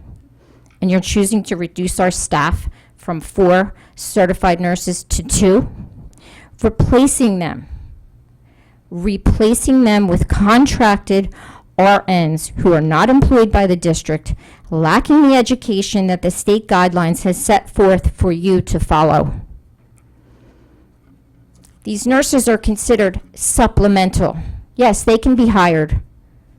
However, the word supplemental in the Webster Dictionary is defined as in addition to, not to replace, which is what is happening. There are certain duties that a nurse who is not certified cannot perform, okay? They cannot review the sports physical health history updates. Remember, I already mentioned we have 1,136 athletes. Cannot monitor a student who's suspected to be under the influence of drugs and alcohol. They cannot attend or be involved in any 504 meeting, IEP, as Mrs. Nagel was referring to, the special needs students. We have a lot of training in this. That's why we're in a school setting. We understand. Wait a minute, there's a problem here. Maybe this student could be eligible for a 504 or needs a referral to our child study team. They can't do that. They can't develop an emergency health care plan. They can't train or delegate the administration of glucagon or epinephrine. Code 6A 16.2.3 states that a non-certified nurse is limited to providing services only as permitted under the New Jersey Board of Nursing. Who do we really want in our high school? Do we want the certified school nurse? Or do we want the nurse who has a very, very limited role? What are the guidelines for this new employee? How will the job description for the certified school nurse change? Because the certified school nurse, that being me, I'm supposed to supervise this person, oversee what they do. Well, there's very little time for that because we're busy with students all day long. It's a revolving door. It's extremely busy, and I'm not sure how that is really supposed to happen. And what happens when the certified school nurse is absent and a student comes in and needs a drug screening? Can't happen. Has to legally happen, but it can't happen because that nurse is not permitted to do that. How about solutions? I have to say I'm disappointed, to say the very least, the way this entire thing was handled. I consider myself a professional, and I've been here for 16 years. Okay, I have terrific evaluations in my file. The way this was handled was not right. It wasn't fair. The two nurses were called and said, "You're out. January 19th, you show up at this school, and you show up at this school." At this point, the nurse, Barbara Crescenzo in the north, and myself in the south have not been instructed what's to happen. Who will show up tomorrow? Who is this nurse? We have not met. There has been no discussion. There has been nothing told to us as to what will happen. So Mrs. Nagel has real concern about tomorrow. Why are my students at Vineland High School going to suffer because the board did not address this when they should have back when the retirements came in? You have, I believe, 2 schools looking to close in June. How about moving one of those nurses into DePalato School and having the high school nurses cover the alternative school? 58 students. Mr. Ashton just sat up here and said there has not been one ambulance call. Okay? There's not one medically fragile child there. There's not one medication given. But you're going to take the nurse out of my school and put her over there. Is it logical? Does it make any sense? Are the students getting the proper care? So, Landis School has 212 students with 3 medications. Almond Road, 162 students with 3 medications. It is possible that one nurse could do 2 schools. It is possible. And also, I'm just curious if the board is aware that there are 7 certified school nurses on the substitute list, okay? 7 and 2 that are in the process of being certified. They were never called and asked, could you fill in this spot? Could you do this? Could you do that? They've been working in the district. They know the schools. They know the students. They were never asked if they wanted to work, and they're certified. If your issue is need a certified nurse, you could get one of them. I'm going to leave you all with a packet with a lot of information in it, and I'm going to ask you to rethink this move. And I don't know whether you were aware when you all voted for all these transfers that this was happening. And I hope that I have enlightened you to the reality of what tomorrow will bring if you vote yes for the transfer of these nurses. And I really hope that you'll dig deep down inside and think about every student, every special needs student, every diabetic, everybody that we care for, and not vote to transfer these nurses out of the high school. And I just want to say, you know, nurses are in the business of saving lives, and I wonder whether any of you on this board know that one of the nurses supposedly leaving our campus tomorrow saved 2 lives this year. 2 lives. She administered a life-saving medication to a student, 2 students, this year. So it's all good until we're not there. And tomorrow, we're not there if this goes through. Thank you.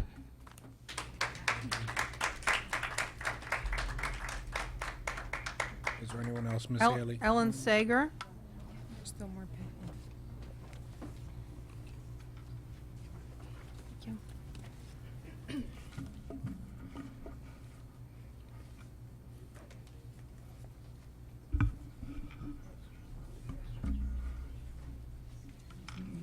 Thank you.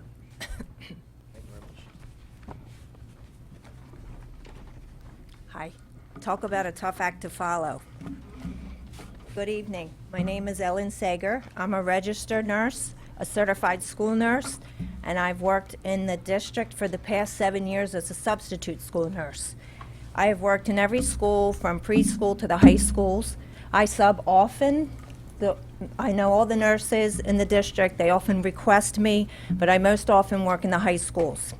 With roughly 2,500 students in the Vineland High School and the ever-increasing number of serious medical issues, injuries, and psychological and emotional issues, replacing 2 of the 4 certified nurses in the Vineland High School with non-certified nurses is a recipe for disaster. The vast and serious issues many students in our high schools, because of the vast and serious issues in the high schools, this necessitates all certified nurses needed because advanced certification means a certified school nurse can work in collaboration with the high school's child study team, intervention and referral team, and other school personnel in providing the appropriate educational services many of the students need. A non-certified school nurse cannot collaborate and provide this type of input. It's questionable wisdom in pooling 2 certified school nurses away from a population of 2,500 students and replacing them with 2 non-certified nurses who are by law limited in the services they can provide in the school, including 504s, individual education plans, individual health care plans, and emergency health care plans. Furthermore, as Mrs. Ogren spoke about, they cannot review sports physicals, perform drug screenings, or provide training to staff regarding EpiPen administration and glucagon administration, 2 life-saving medication administrations. A student's health and emotional status greatly depends on a student's health and emotional status greatly impacts a student's academic achievement. Certified school nurses have attained a higher level of education and thus provide higher quality care. Replacing 2 of them with non-certified nurses for a population of 2,500 students, especially in the middle of the year, compromises the level of care and safety for students, ultimately resulting in lower academic achievement for all. Thank you. Thank you.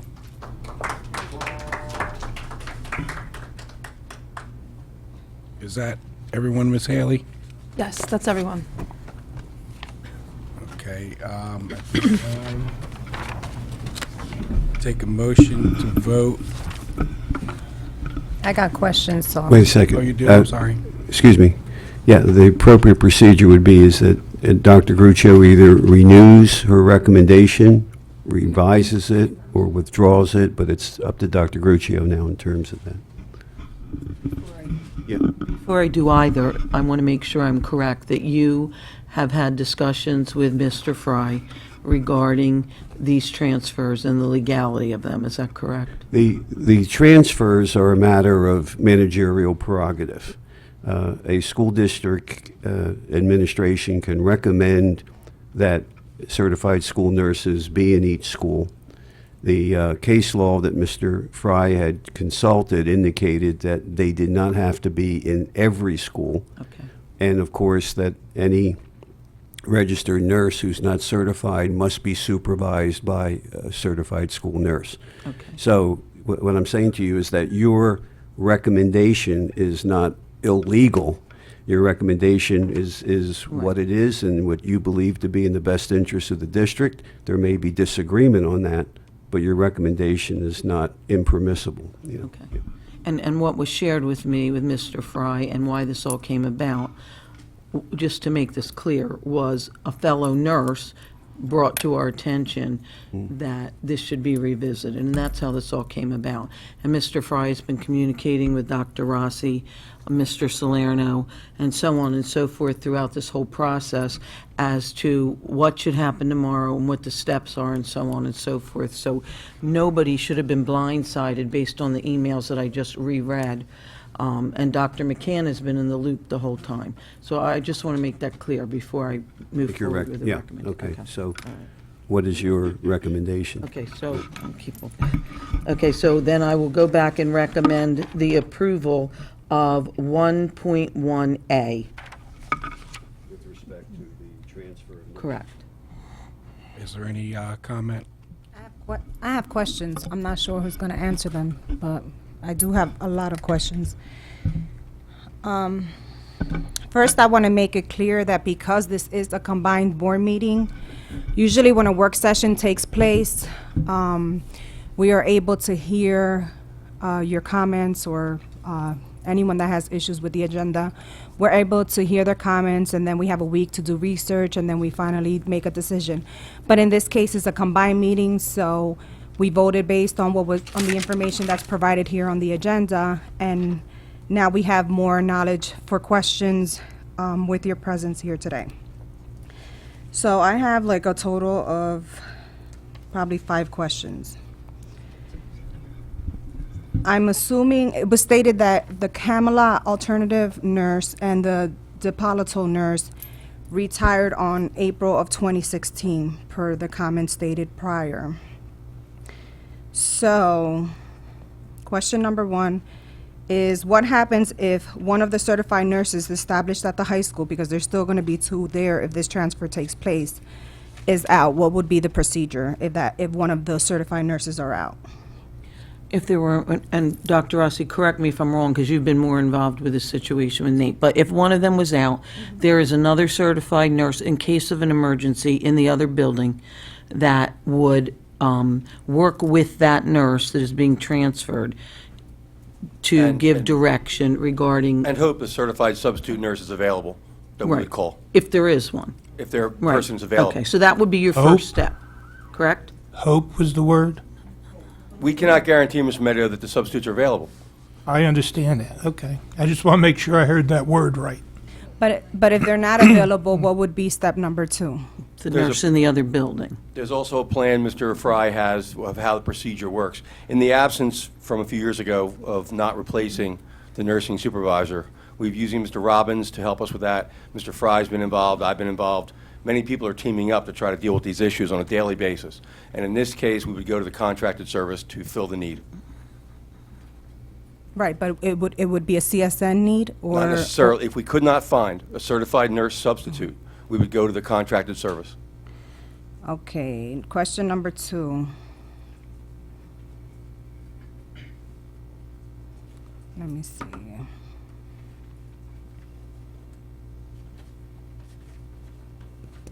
Can the RN replacements or the substitutes that you can find on the CSN, the replacements you have, are they able to perform the same tasks as a certified nurse? I have no reason to doubt the nurses who spoke this evening about their concerns. We're trying to deal with the budget consideration, the anticipation of buildings closing, and the avoidance of hiring someone today to lay her off in June. Also, is it legal for us to do the process this way, the way we're doing it now? Yes, that's why Mr. Fry conferred with Mr. DeSanto before doing any of this. And then we're putting RNs perhaps in the buildings, do the CSNs that we have currently in place now, do they have in their contract that they can supervise RNs? And or are they paid for it, or how does that work? Because we mentioned that was just mentioned supervisory. And I just want to know if it's in their contract to do it, or are they able to do it, or is it legally My understanding of that is to permissible? coordinate the work of the RN, to make sure that RN is doing work that the CSN describes or delegates to her. It is not a personnel supervision. There will not be an evaluation or discipline. But she still has to supervise her, right? My To make sure that understanding she's is to doing it right, or he- coordinate the work, to lead the work, direct the work.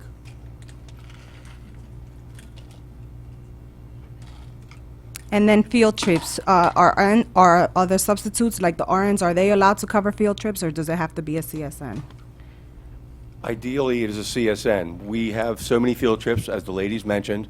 We do our best to cover them. Okay. Those are all my questions. Thank you. I have a question. Kind of more like a clarification. The RN for certified, I'm hearing that the RNs that aren't certified can't do certain jobs, like give an EpiPen or do certain other things. How are we going to, if there's no nurse there, how are we going to be able to treat that? They can do those things. They can administer an EpiPen and things like that. However, if I understand what Mr. Fry shared with Dr. Rossi and myself, and then spoke with Mr. DeSanto, the law says that in a school you should have a certified school nurse. As long as there is one on site, you can then put an RN with them, and they can still do those duties as long as there is an RN available within that building.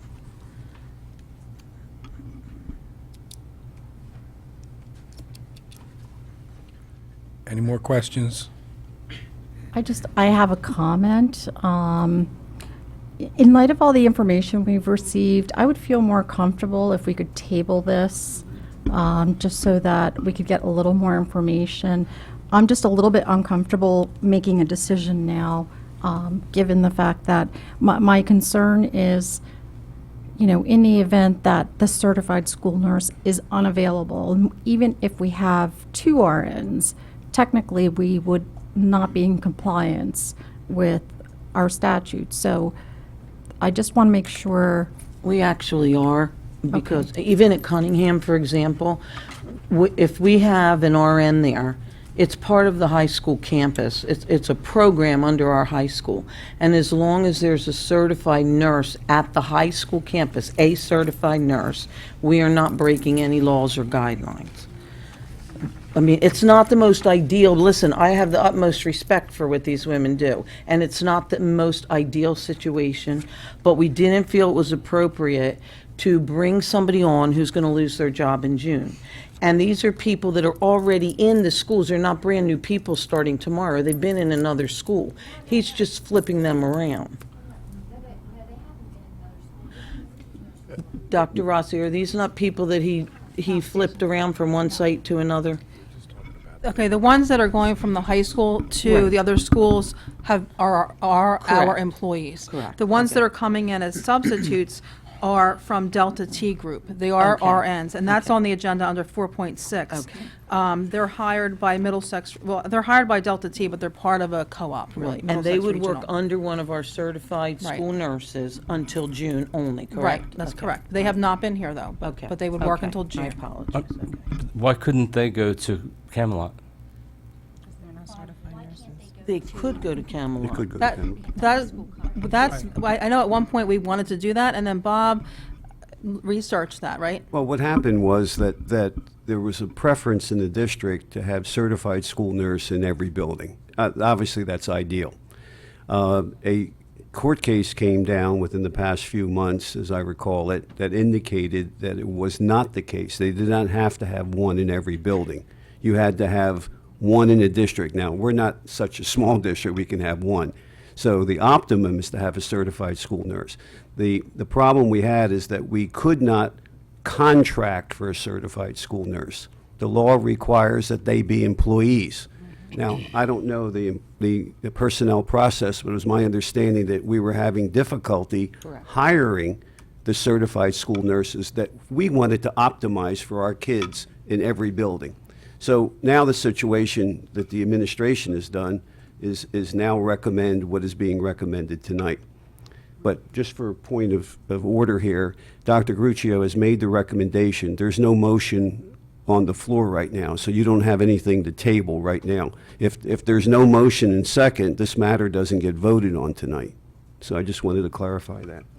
Okay. I just want people to understand that we've tried to Yes, do I what we understand. could Well- and put certified school nurses everywhere. Right. But when that wasn't possible, and considering that we had a nurse come here and say we should be doing things differently, and then we called you and so on and so forth, we felt that this was the best option to cover our schools in the most Yes, appropriate I way to get understand. us to June. Yes. And in no way do we mean to disrespect, or at least I don't, any of you, because I know how hard you work and I know the job you do, and I know this is not the most ideal or optimum situation, but we were trying to do what we feel was best to provide the proper services for our district. Mr. Medio? I don't see how I could support this at this time. If it gets withdrawn and some of our concerns are addressed, I could see it. But my question is, it's January. Whatever you did for the last 4 months certainly can go for another month. Why are we worried about putting a certified school nurse at Cunningham, which doesn't need coverage, when Sabatier is half a mile away? That school nurse could cover it if there was ever a problem there. Yes. Okay. Originally, I think that's the approach we wanted to take, is to put the substitute nurses in various schools, because you could look at it as a campus approach. Like if the high school is overseeing Cunningham, then you could say that the high school certified nurses are technically involved with Cunningham. And that's the way it went before. But then it was brought to our attention at a board meeting, actually I think it's this December 15th letter, that was stressed to us by someone, by another nurse, that she felt that her interpretation, I believe, was that there had to be a certified school nurse in each school. So then Bob researched, and Bob, you can comment on this. Bob researched it, and I believe you advised us of the same, right? Is that true? If possible. So that's why we changed gears to say, okay, well, I guess then we have to move our own people around to put these substitutes in spots where there will be a certified school nurse on the premises. If that's the approach we're going to take, that's a very conservative approach. But we trust Bob's opinion on that, so we went with that. The other thing that Dr. Rossi said is true. With the budget, when we go to next year's budget, we would be closing certain areas, right? So we don't want to hire somebody full-time now to only lay them off in June. So the substitute nurse just fills that spot until the other two can move into them at a later date.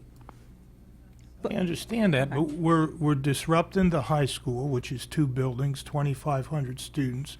We're sending someone to Cunningham when we have someone a half a mile away at Sabatier who fills the bill. What I don't know. I would say if we're permitted to do that, then we should do it. Yes. But I thought we were advised not to do that. What I was saying to you is that the court case that Mr. Fry and I reviewed had indicated that it wasn't mandated that there be a certified school nurse in every building. Okay, the desire was to have one because it's the optimum situation. I mean, every school should have a certified school nurse for optimum coverage and all of that, because the certified school nurse does educational pieces besides, the nursing services. So all we're saying is that it's not required in every school. Now, if you can provide it, that's terrific. If you can't provide it, then it's not necessary, but you must have that RN that's alone in that school supervised by a certified school nurse. So if you have somebody at Cunningham that's an RN, then if there's a certified school nurse at Sabatier, that would be the supervisor for that Well, if position. that works, I mean, that's what we were wanting to do before. Damaris has How many something to add. kids are at Sabatier? About 800. 800. And how many are in the how many are at the VHS North building? I don't know the exact number, about 1,200. About 1,200. Well, about 1,200. And then the South building? About the same. The same thing? Okay. So I don't want to really take from one school to put into another, but my thought process is this. I think that every school should have a certified nurse, no matter what. However, you know, in order for me to support this, there has to be a guarantee that there should be a substitute nurse at the high school that has that certification, because there's in question the supervisory end of it. Even if I tell you what to do, I'm still being your supervisor because I'm telling you what to do without authorization to do so. And then depending on the necessities of the children, then if that RN cannot perform the same tasks as a CSN, then, you know, we're lacking there too. So if we had guaranteed that there's going to be substitutes that are going to be CSNs at the high school, then I wouldn't have a problem with this. But we don't have a guarantee on that. And it's not about the nurses. It's, you know, I appreciate their work, and I know that there's a lot of, you know, children out there and students and district staff that depends on them. It's really about who's going to be affected, which are going to be the children, perhaps the staff, employees, etc. So I understand Mary's plan and I understand her recommendation. I'm just kind of like, if there's going to be a transfer and we're lacking two of those individuals at the high school, then we should have a guarantee that the substitutes for those two positions are going to be CSNs, not RNs. That's my concern. And Bob, I have a question for you. Obviously, Camelot is a private company, and yet we are obligated by law or by contract or both to supply the nursing services in those buildings? Yeah, we have to provide the nursing services, but we can't contract for a certified school nurse. It can only be for an RN or an LPN. But either way, those services have to be provided by the those district, kids are not by the entitled to company. services, yes. Yeah.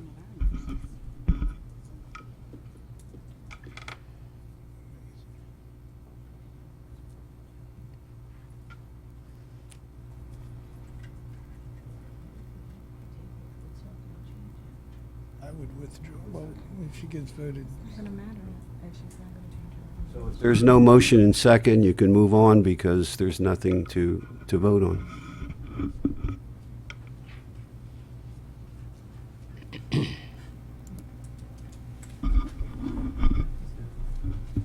You can call for a motion and a second on Dr. Gruccio's recommendation, but if you hear none, then you move on with the agenda. There's nothing to table because there's no motion on the table. So what, everything stays as is then? Everything stays as is? Yeah, everything stays as is. There is one thing that will need to happen, I think. I mean, if it stays as is where the employees are, we have an item on the agenda farther down, 4.6, with Delta T Group for 2 substitute nurses, RNs, at $37.50 an hour for the rest of the year. So I would say, if this is right, that if this is being tabled, then those 2 nurses have to go where the openings are tomorrow, correct? Well, I'm sorry, I'm missing something. That contract could start if things have changed next month. I mean, why? Well, it could. I'm just saying, Oh, what's you- somebody has to show up tomorrow in those open Oh, places. yeah, at the openings for Right. those schools, right. Right. But you must also designate, administration must designate the certified school nurse that's going to supervise these people. So you're saying maybe just pull from the substitute list tomorrow?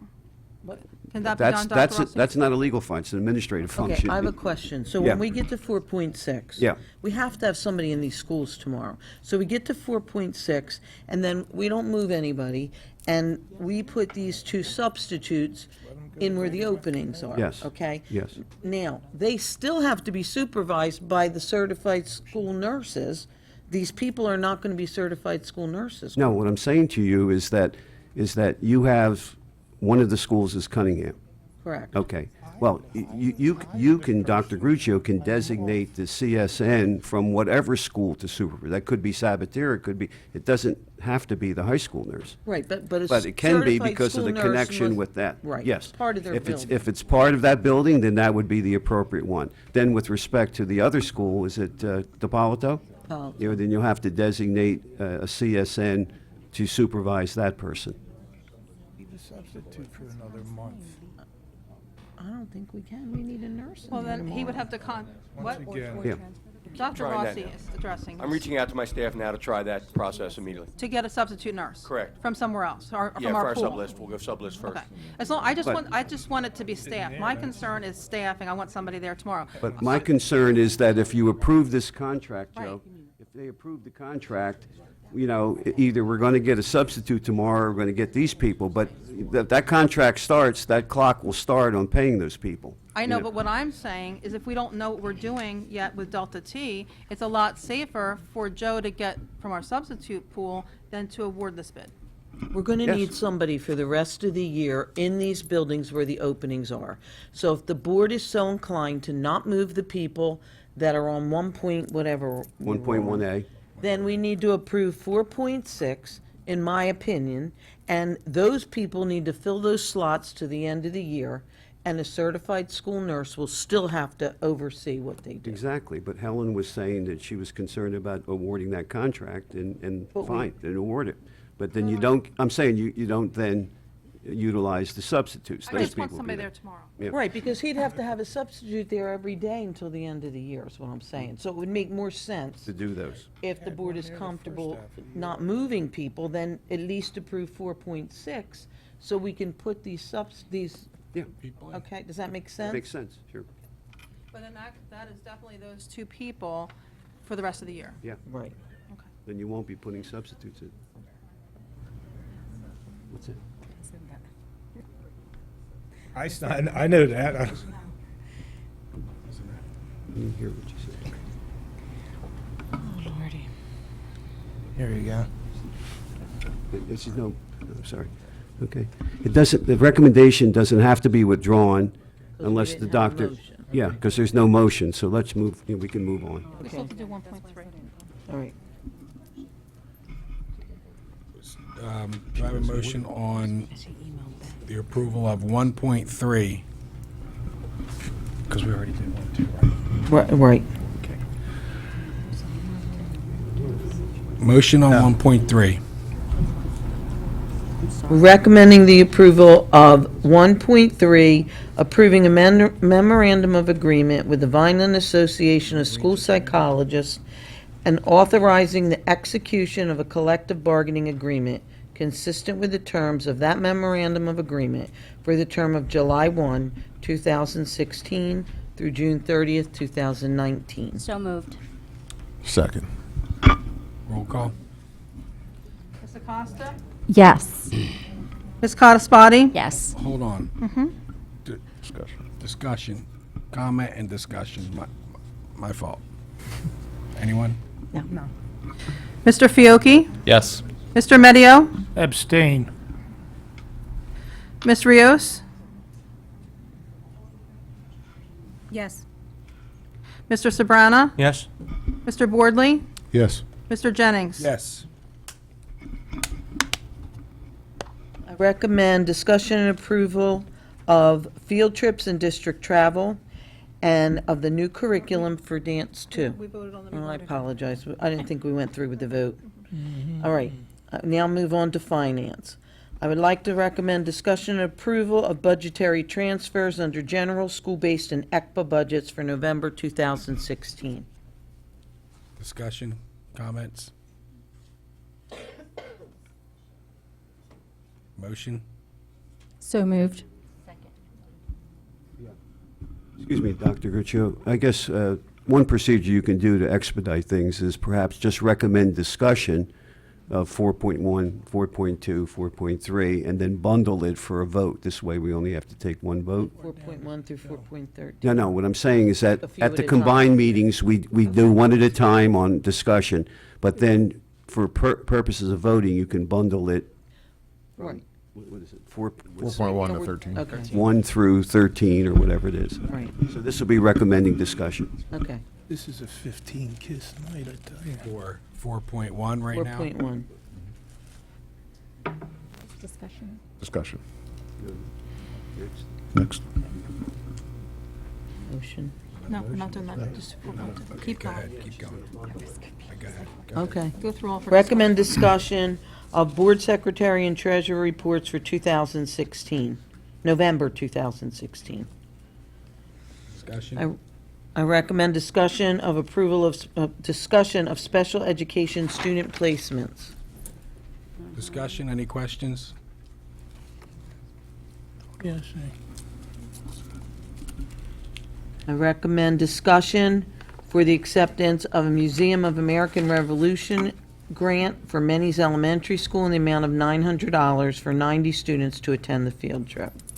Anyone? Comments? Thank you. I recommend discussion of the revised fee school for use of school's facility schedule, which Fee schedule. fee schedule for use of school facilities, which goes along with policy 7510. Discussion, comments? Anyone? Thank you. Now, do you want me to vote on those? Yeah, if you want to vote Because on then the those. next one is Delta, okay. Vote on 4.1 to 4.5. Okay, I recommend approval of 4.1 through 4.5. Motion? So moved. Second. Roll call? Ms. Acosta? Yes. Ms. Conspati? Yes. Mr. Fiocchi? Yes. Mr. Medio? Yes, except for that November report, I have to abstain. Ms. Rios? Yes. Mr. Sabrana? Yes. Mr. Boardley? Yes. Mr. Jennings? Yes. I recommend discussion of the Delta T Group, North Jersey Incorporated of Woodbridge, New Jersey, in the amount of $37.50 per hour for an RN and $29.70 per hour for an LPN, not to exceed $50,000 in response to the district's RFP 05 to 17. Comments, questions, anyone? Helen, the not to exceed $50,000, is that going to be added to the paper? Because reading what's through the hyperlink, it doesn't have the not to exceed on it. Oh, on the actual contract, it says it's a blank number? Correct. Yes, that will be added to the contract. Thank you. Okay. Anyone else? Yeah. Mr. So Medio? if we vote yes for this, we have 2 nurses coming tomorrow? Correct. Yes. RNs, 2 RNs. But they'll go where the openings are, rather than to the high school.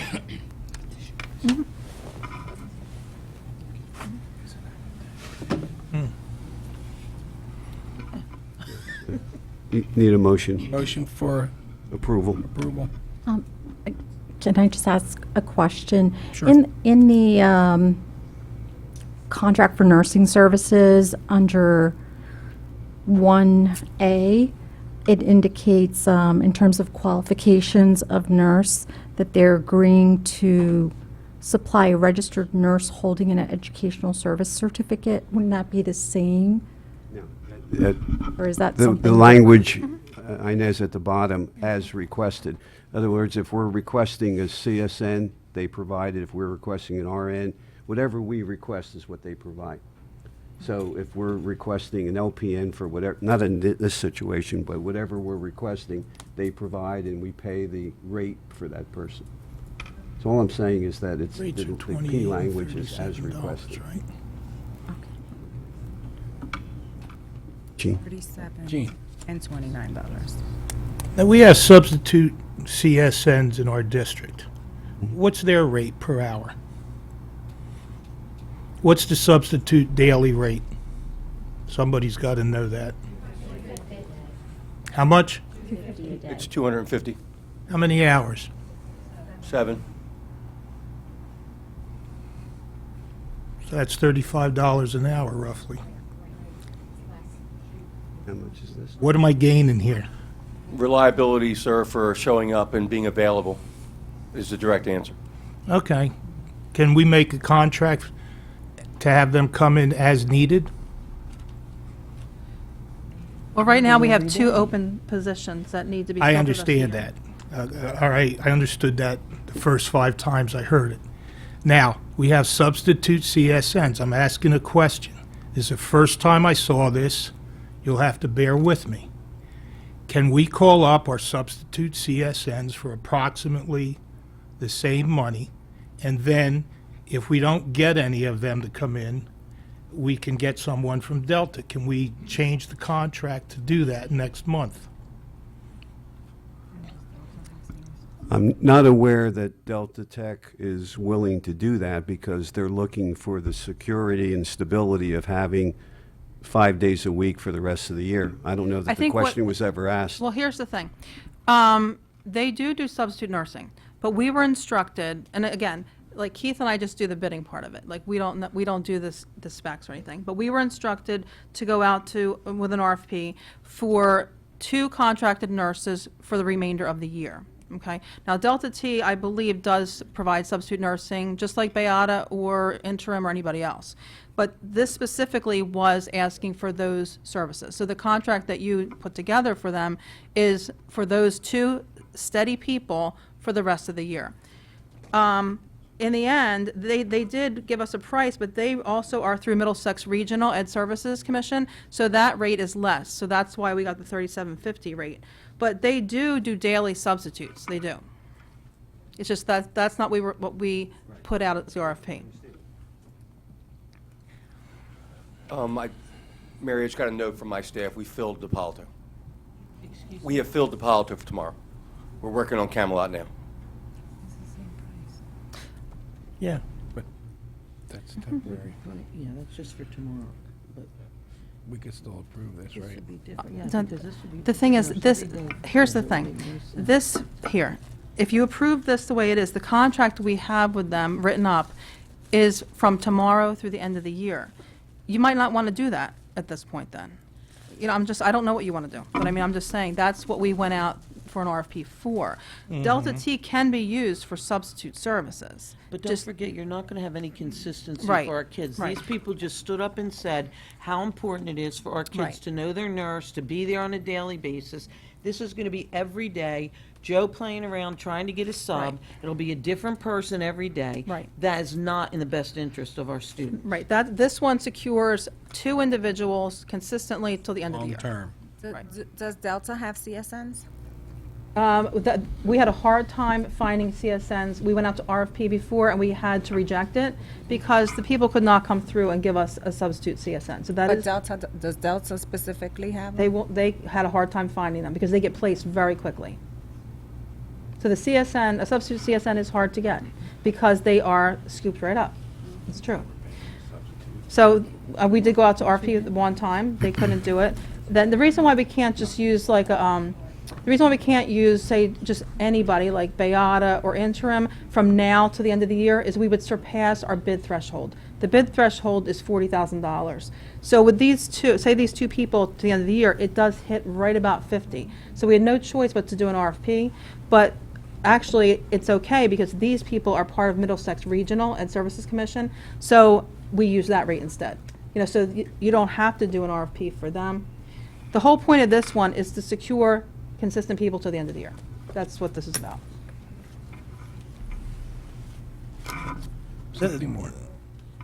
That may be, but we can secure better people in a large majority of the time, according to everything we heard here, if we have our substitute CSNs do it.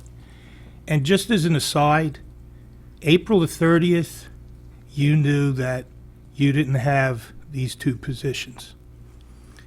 And now it's January the 18th. They should have been filled at your August special meeting. These jobs should have already been filled, and you should have known then whether or not you had problems, whether or not you could get them, and what you were going to do. Because it gives someone like me second thoughts when you've gone through the half the year like this. I don't see where it helps us to disrupt 1/3 of the school district out there at the high school. See, what happened was, in the summer, and Keith, you can correct me if I don't have the dates right, but in the summer, we put out an RFP for substitute nurses to be in 2 schools, and I believe it was DePalato and Cunningham, for the remainder of the year. And we specifically said we wanted a certified nurse.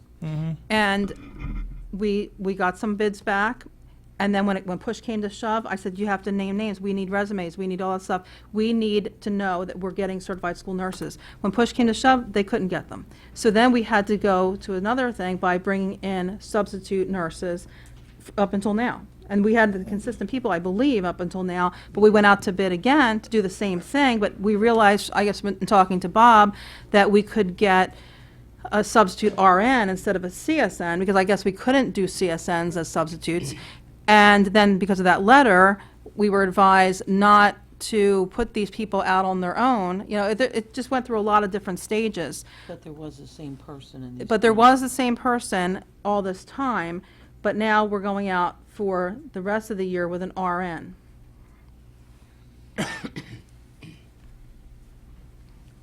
What happened to the contract that we were in for the substitutes? I believe Sorry? they were just side contracts that did not surpass the bid threshold. Gotcha. Because the one is with interim, I believe, and we can't surpass that 40,000, so we went out to So bid. the reason the RFP is because we're at the threshold. I don't know what the dollar amount is, but we didn't want to surpass the We're close. threshold. And my recollection, Dr. Crucio and Mr. Medio, we had a retiree who agreed to help us out for quite a while in the fall.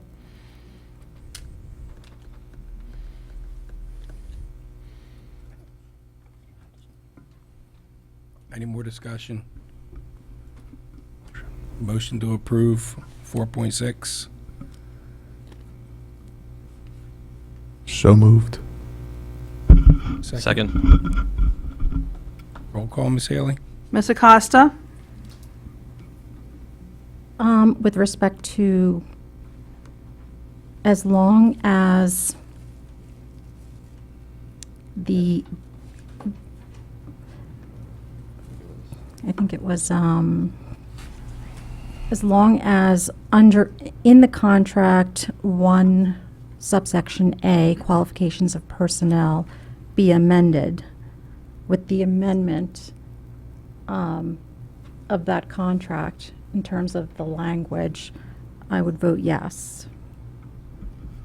The clarification there, 1.1 has language from the prior contract where the word CSN is in there. So we'll make, Mrs. Haley and I will make sure that before the contract, if approved, goes to Delta T, that it will say RN and LPN, will not say CSN. Bob wrote the contract. Okay. So that's. So Ms. Acosta? So, yes.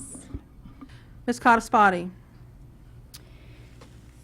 I'm a little conflicted, but with my thoughts. I would prefer to see our own people fill those spots, but I understand that sometimes trying to get sub-nurses into those 2 schools may be difficult. As long as these nurses are only going into these 2 schools, and it's only for this period of time, I'm going to vote yes just as long as it's going into those 2 schools. Mr. Fiocchi? Yes. Mr. Medio? Yes. Ms. Rios? No. Mr. Sabrana? Yes, with the same caveats that Ms. Cosbody mentioned. Mr. Boardley? Yes, but also the amendment for Ms. Acosta's recommendation, and also in 3A, the not to exceed 50,000. be added in there. Mr. Jennings? Yes. Motion carries 7-1. I will group 4.7 through 4.9. I recommend discussion on the approval of the joint transportation agreement between Anana County Special Services and the Vineland Board of Ed from October 24th, 2016 to June 30th, 2017. They will transport 3 students at per diem amount of $290 per student per day, paid by the Vineland Board of Ed. Discussion on 4.8 is the approval of a joint transportation agreement between Trenton Public Schools and the Vineland Board of Ed for the 2016-17 school year for transporting 2 students at a per diem amount of $711 per student per day, paid by the Trenton Public School District.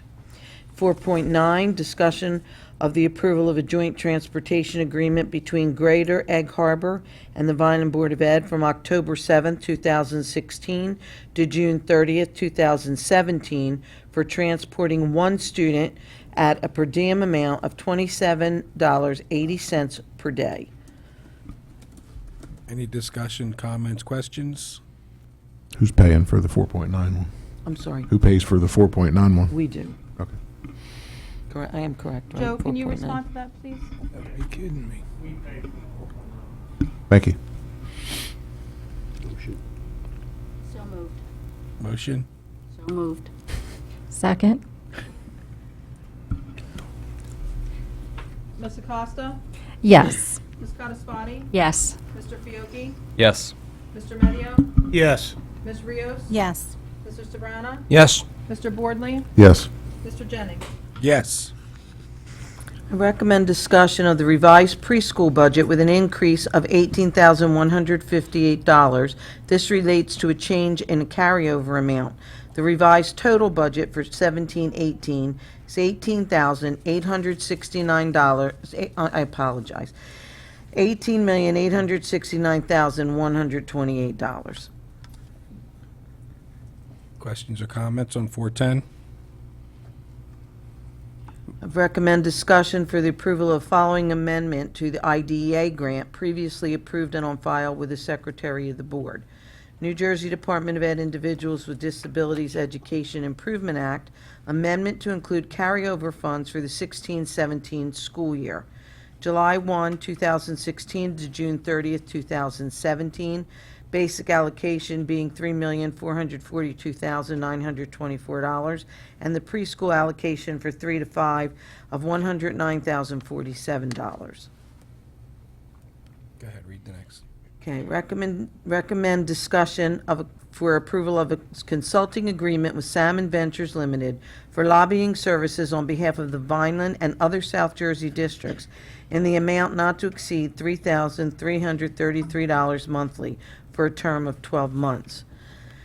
Just to clarify what this is, several districts in South Jersey got together and are sharing the cost of having this company go to Trenton and fight for us for our funding. So we have someone voicing the concern for all of South Jersey, for several South Jersey districts, to fight on behalf of us against the funding formula that Governor Christie and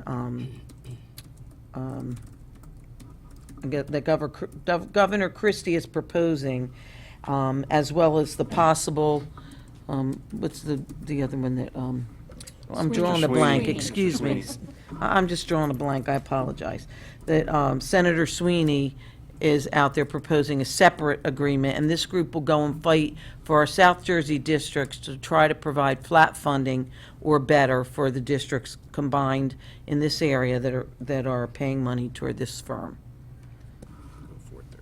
Just a clarification, there's a typo in here that I didn't see before when I was looking at the agenda. Okay, I don't think we're gonna pay for lobbying services. That's lobbying. That's what it was supposed to be, John. Depends what they're lobbying, but yeah. Okay, I apologize for that. All right, discussion of the approval of the following in regard to the Cumberland County Regional Cooperative Transportation Agreement. 2016-17 transportation addendums for the following routes with the Cumberland County Regional Cooperative: Shepherd Bus Service, the routes are listed. Williams, B.R. Williams, the routes are listed. And that's it. City, Holcomb. Excuse me? Delaware City and Holcomb are on there too.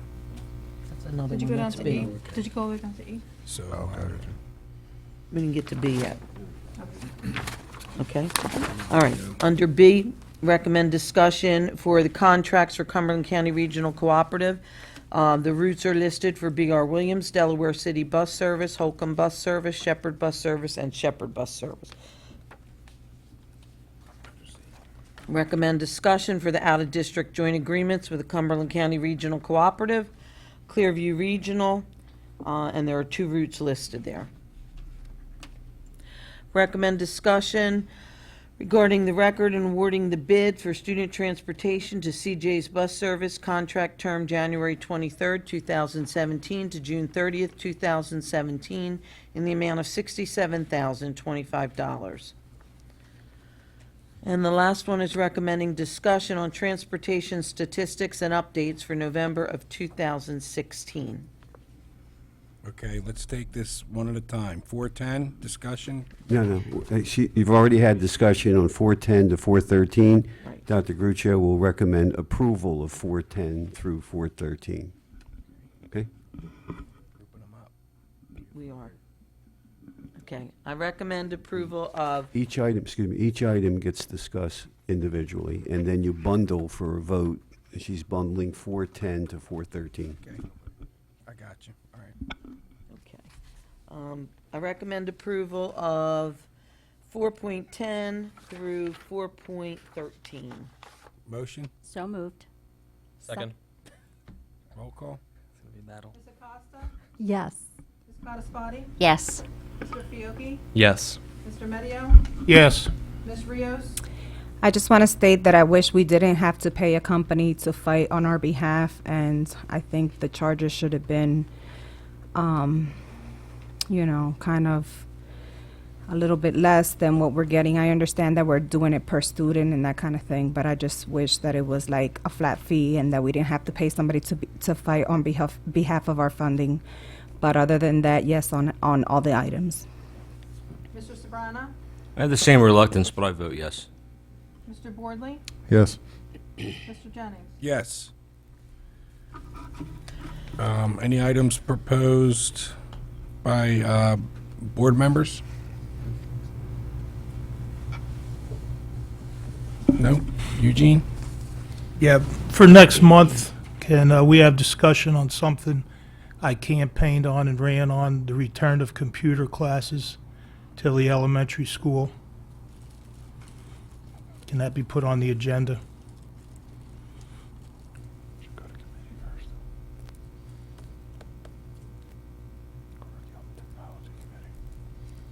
Should this run through committee first? Bob, do you think this should go to committee or just put it under board recommendation? Curriculum and technology. It was a prior discussion, was it not? Yes. Yeah, then it could go on under discussion for the February 1 work session. If the board feels any differently, they should speak right now. Mr. DeSanto or Mr. Jennings, where would a proposal to have a committee of the whole for the review of the budget, where would that fall? Well, first of all, just a correction here. This is the point of the meeting in which there's board member recommendations to be acted upon. There are none, so we should basically move on. Where you get down to old and new business, Okay. that's the area where these suggestions should be made. So, Chris, only when there's a pre-approved board member discussion that you and Mary approve at the agenda-setting meeting. You follow me? There was none, so you move right to the next item. Should probably say items previously proposed then. Under that would be under old business if you wanted to bring it up. Okay, number 9, approval Sorry. of bills incurred in November 2016.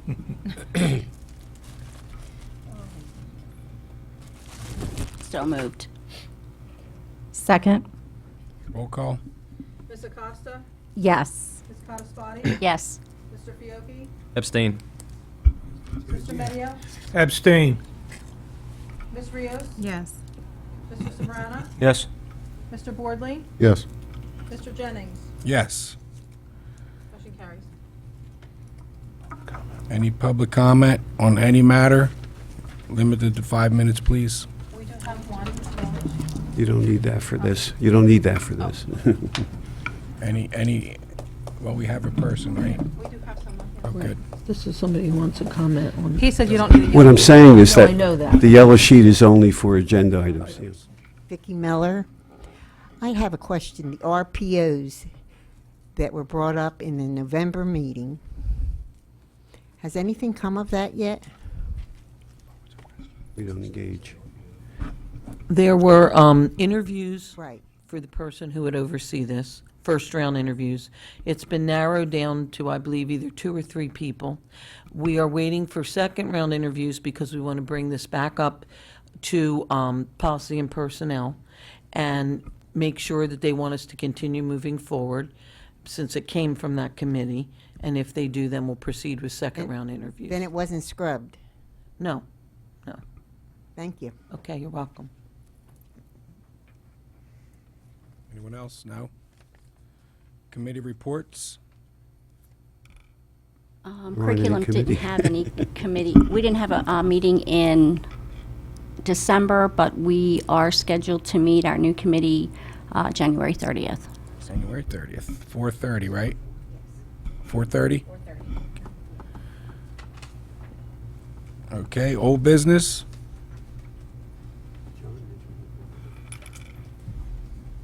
Yes, I want to propose that under the Budget and Finance, that we have a committee of the whole. I know there's some discussion about that prior to the new board members being seated, and I want to revisit that and possibly take advantage of the expertise that we have because of the expertise we lost with the retirement of Mr. English and Mr. DeWinnie. That could be placed on the February 1 work session under board member recommendations. Any new business? You already have mine, right?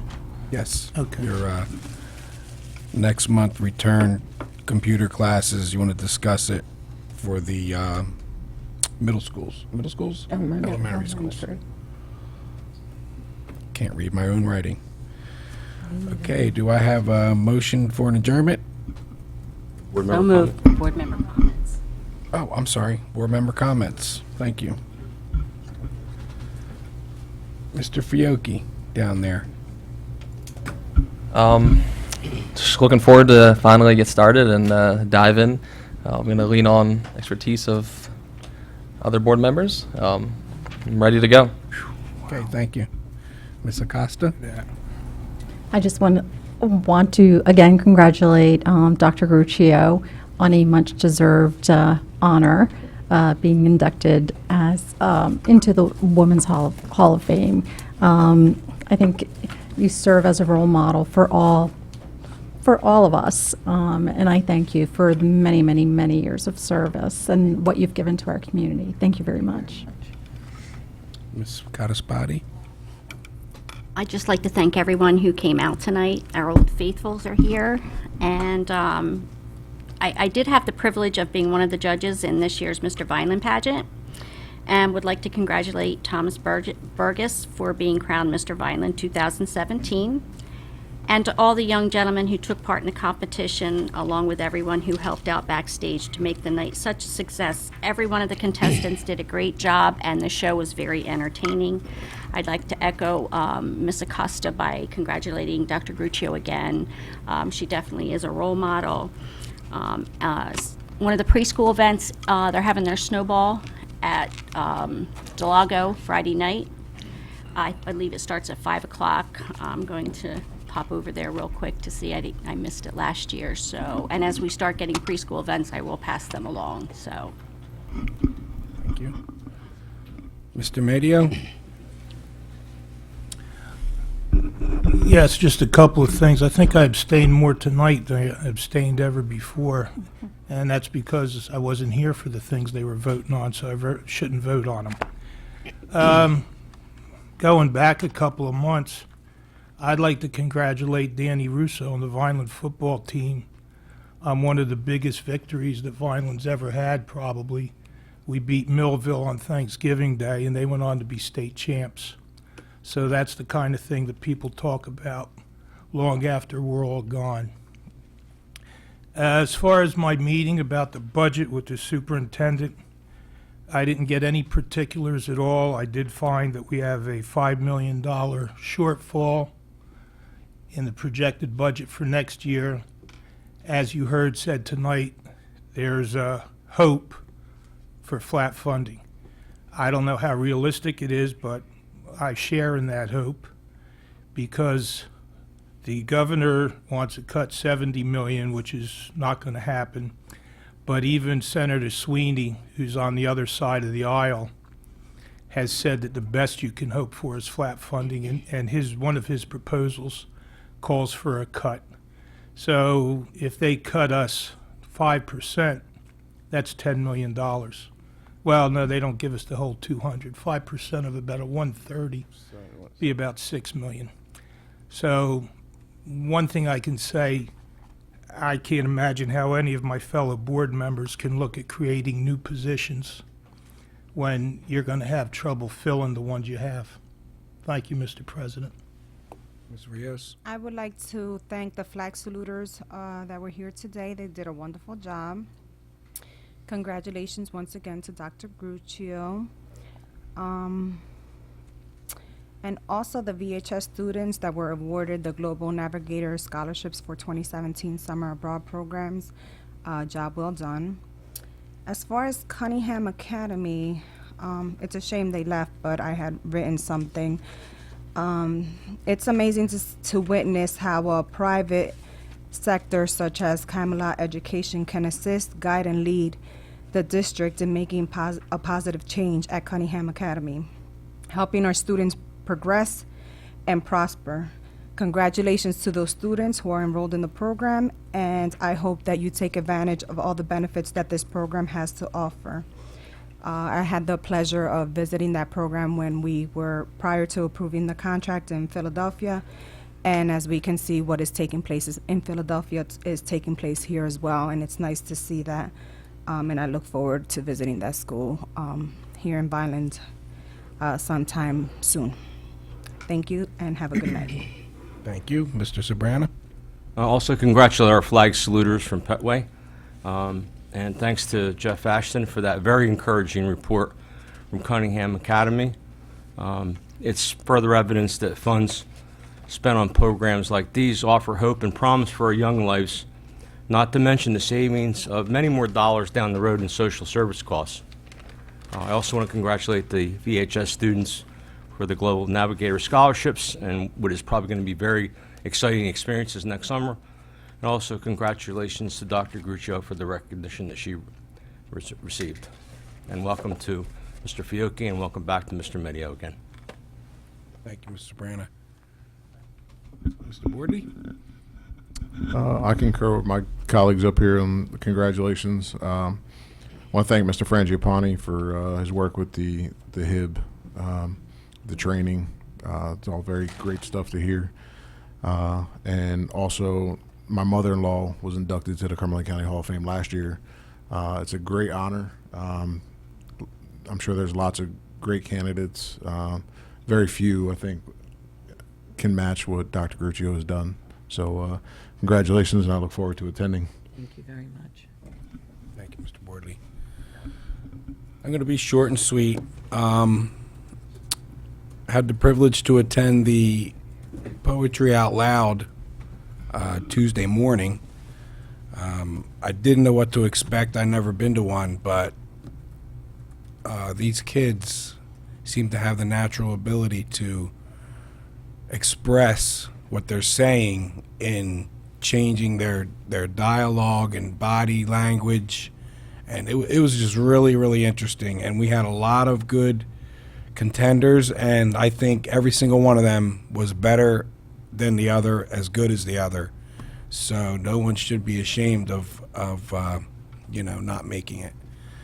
And I also want to thank everyone for being patient with me.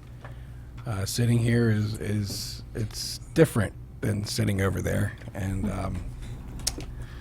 there's a lot of things going through your mind. I also want to talk about how the administration in this district, they worked very hard and they're like a dog chasing its tail.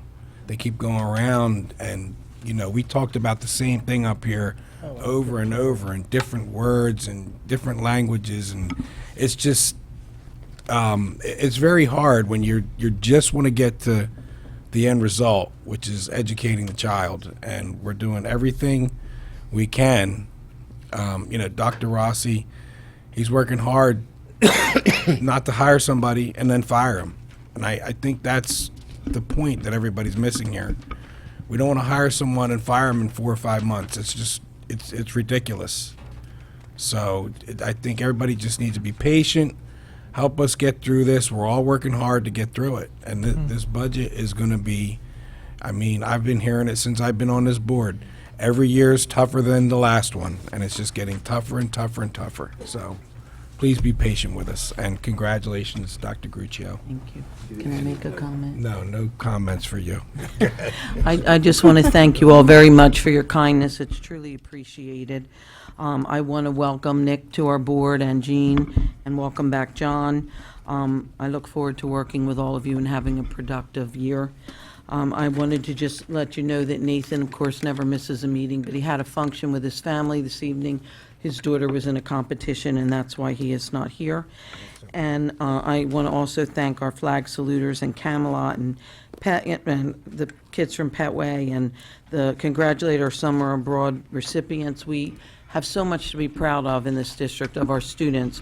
They continue to amaze us, both on the athletic field, in the classrooms, so many different areas, and I'm just very proud to be a part of this district. I think we have an awful lot to offer, and our kids always make us proud. So I just want to congratulate them and thank them, and wish all of you a good evening. Motion to adjourn. So moved. Second? Everyone? I was, I made the motion. Supposed to second. Yeah.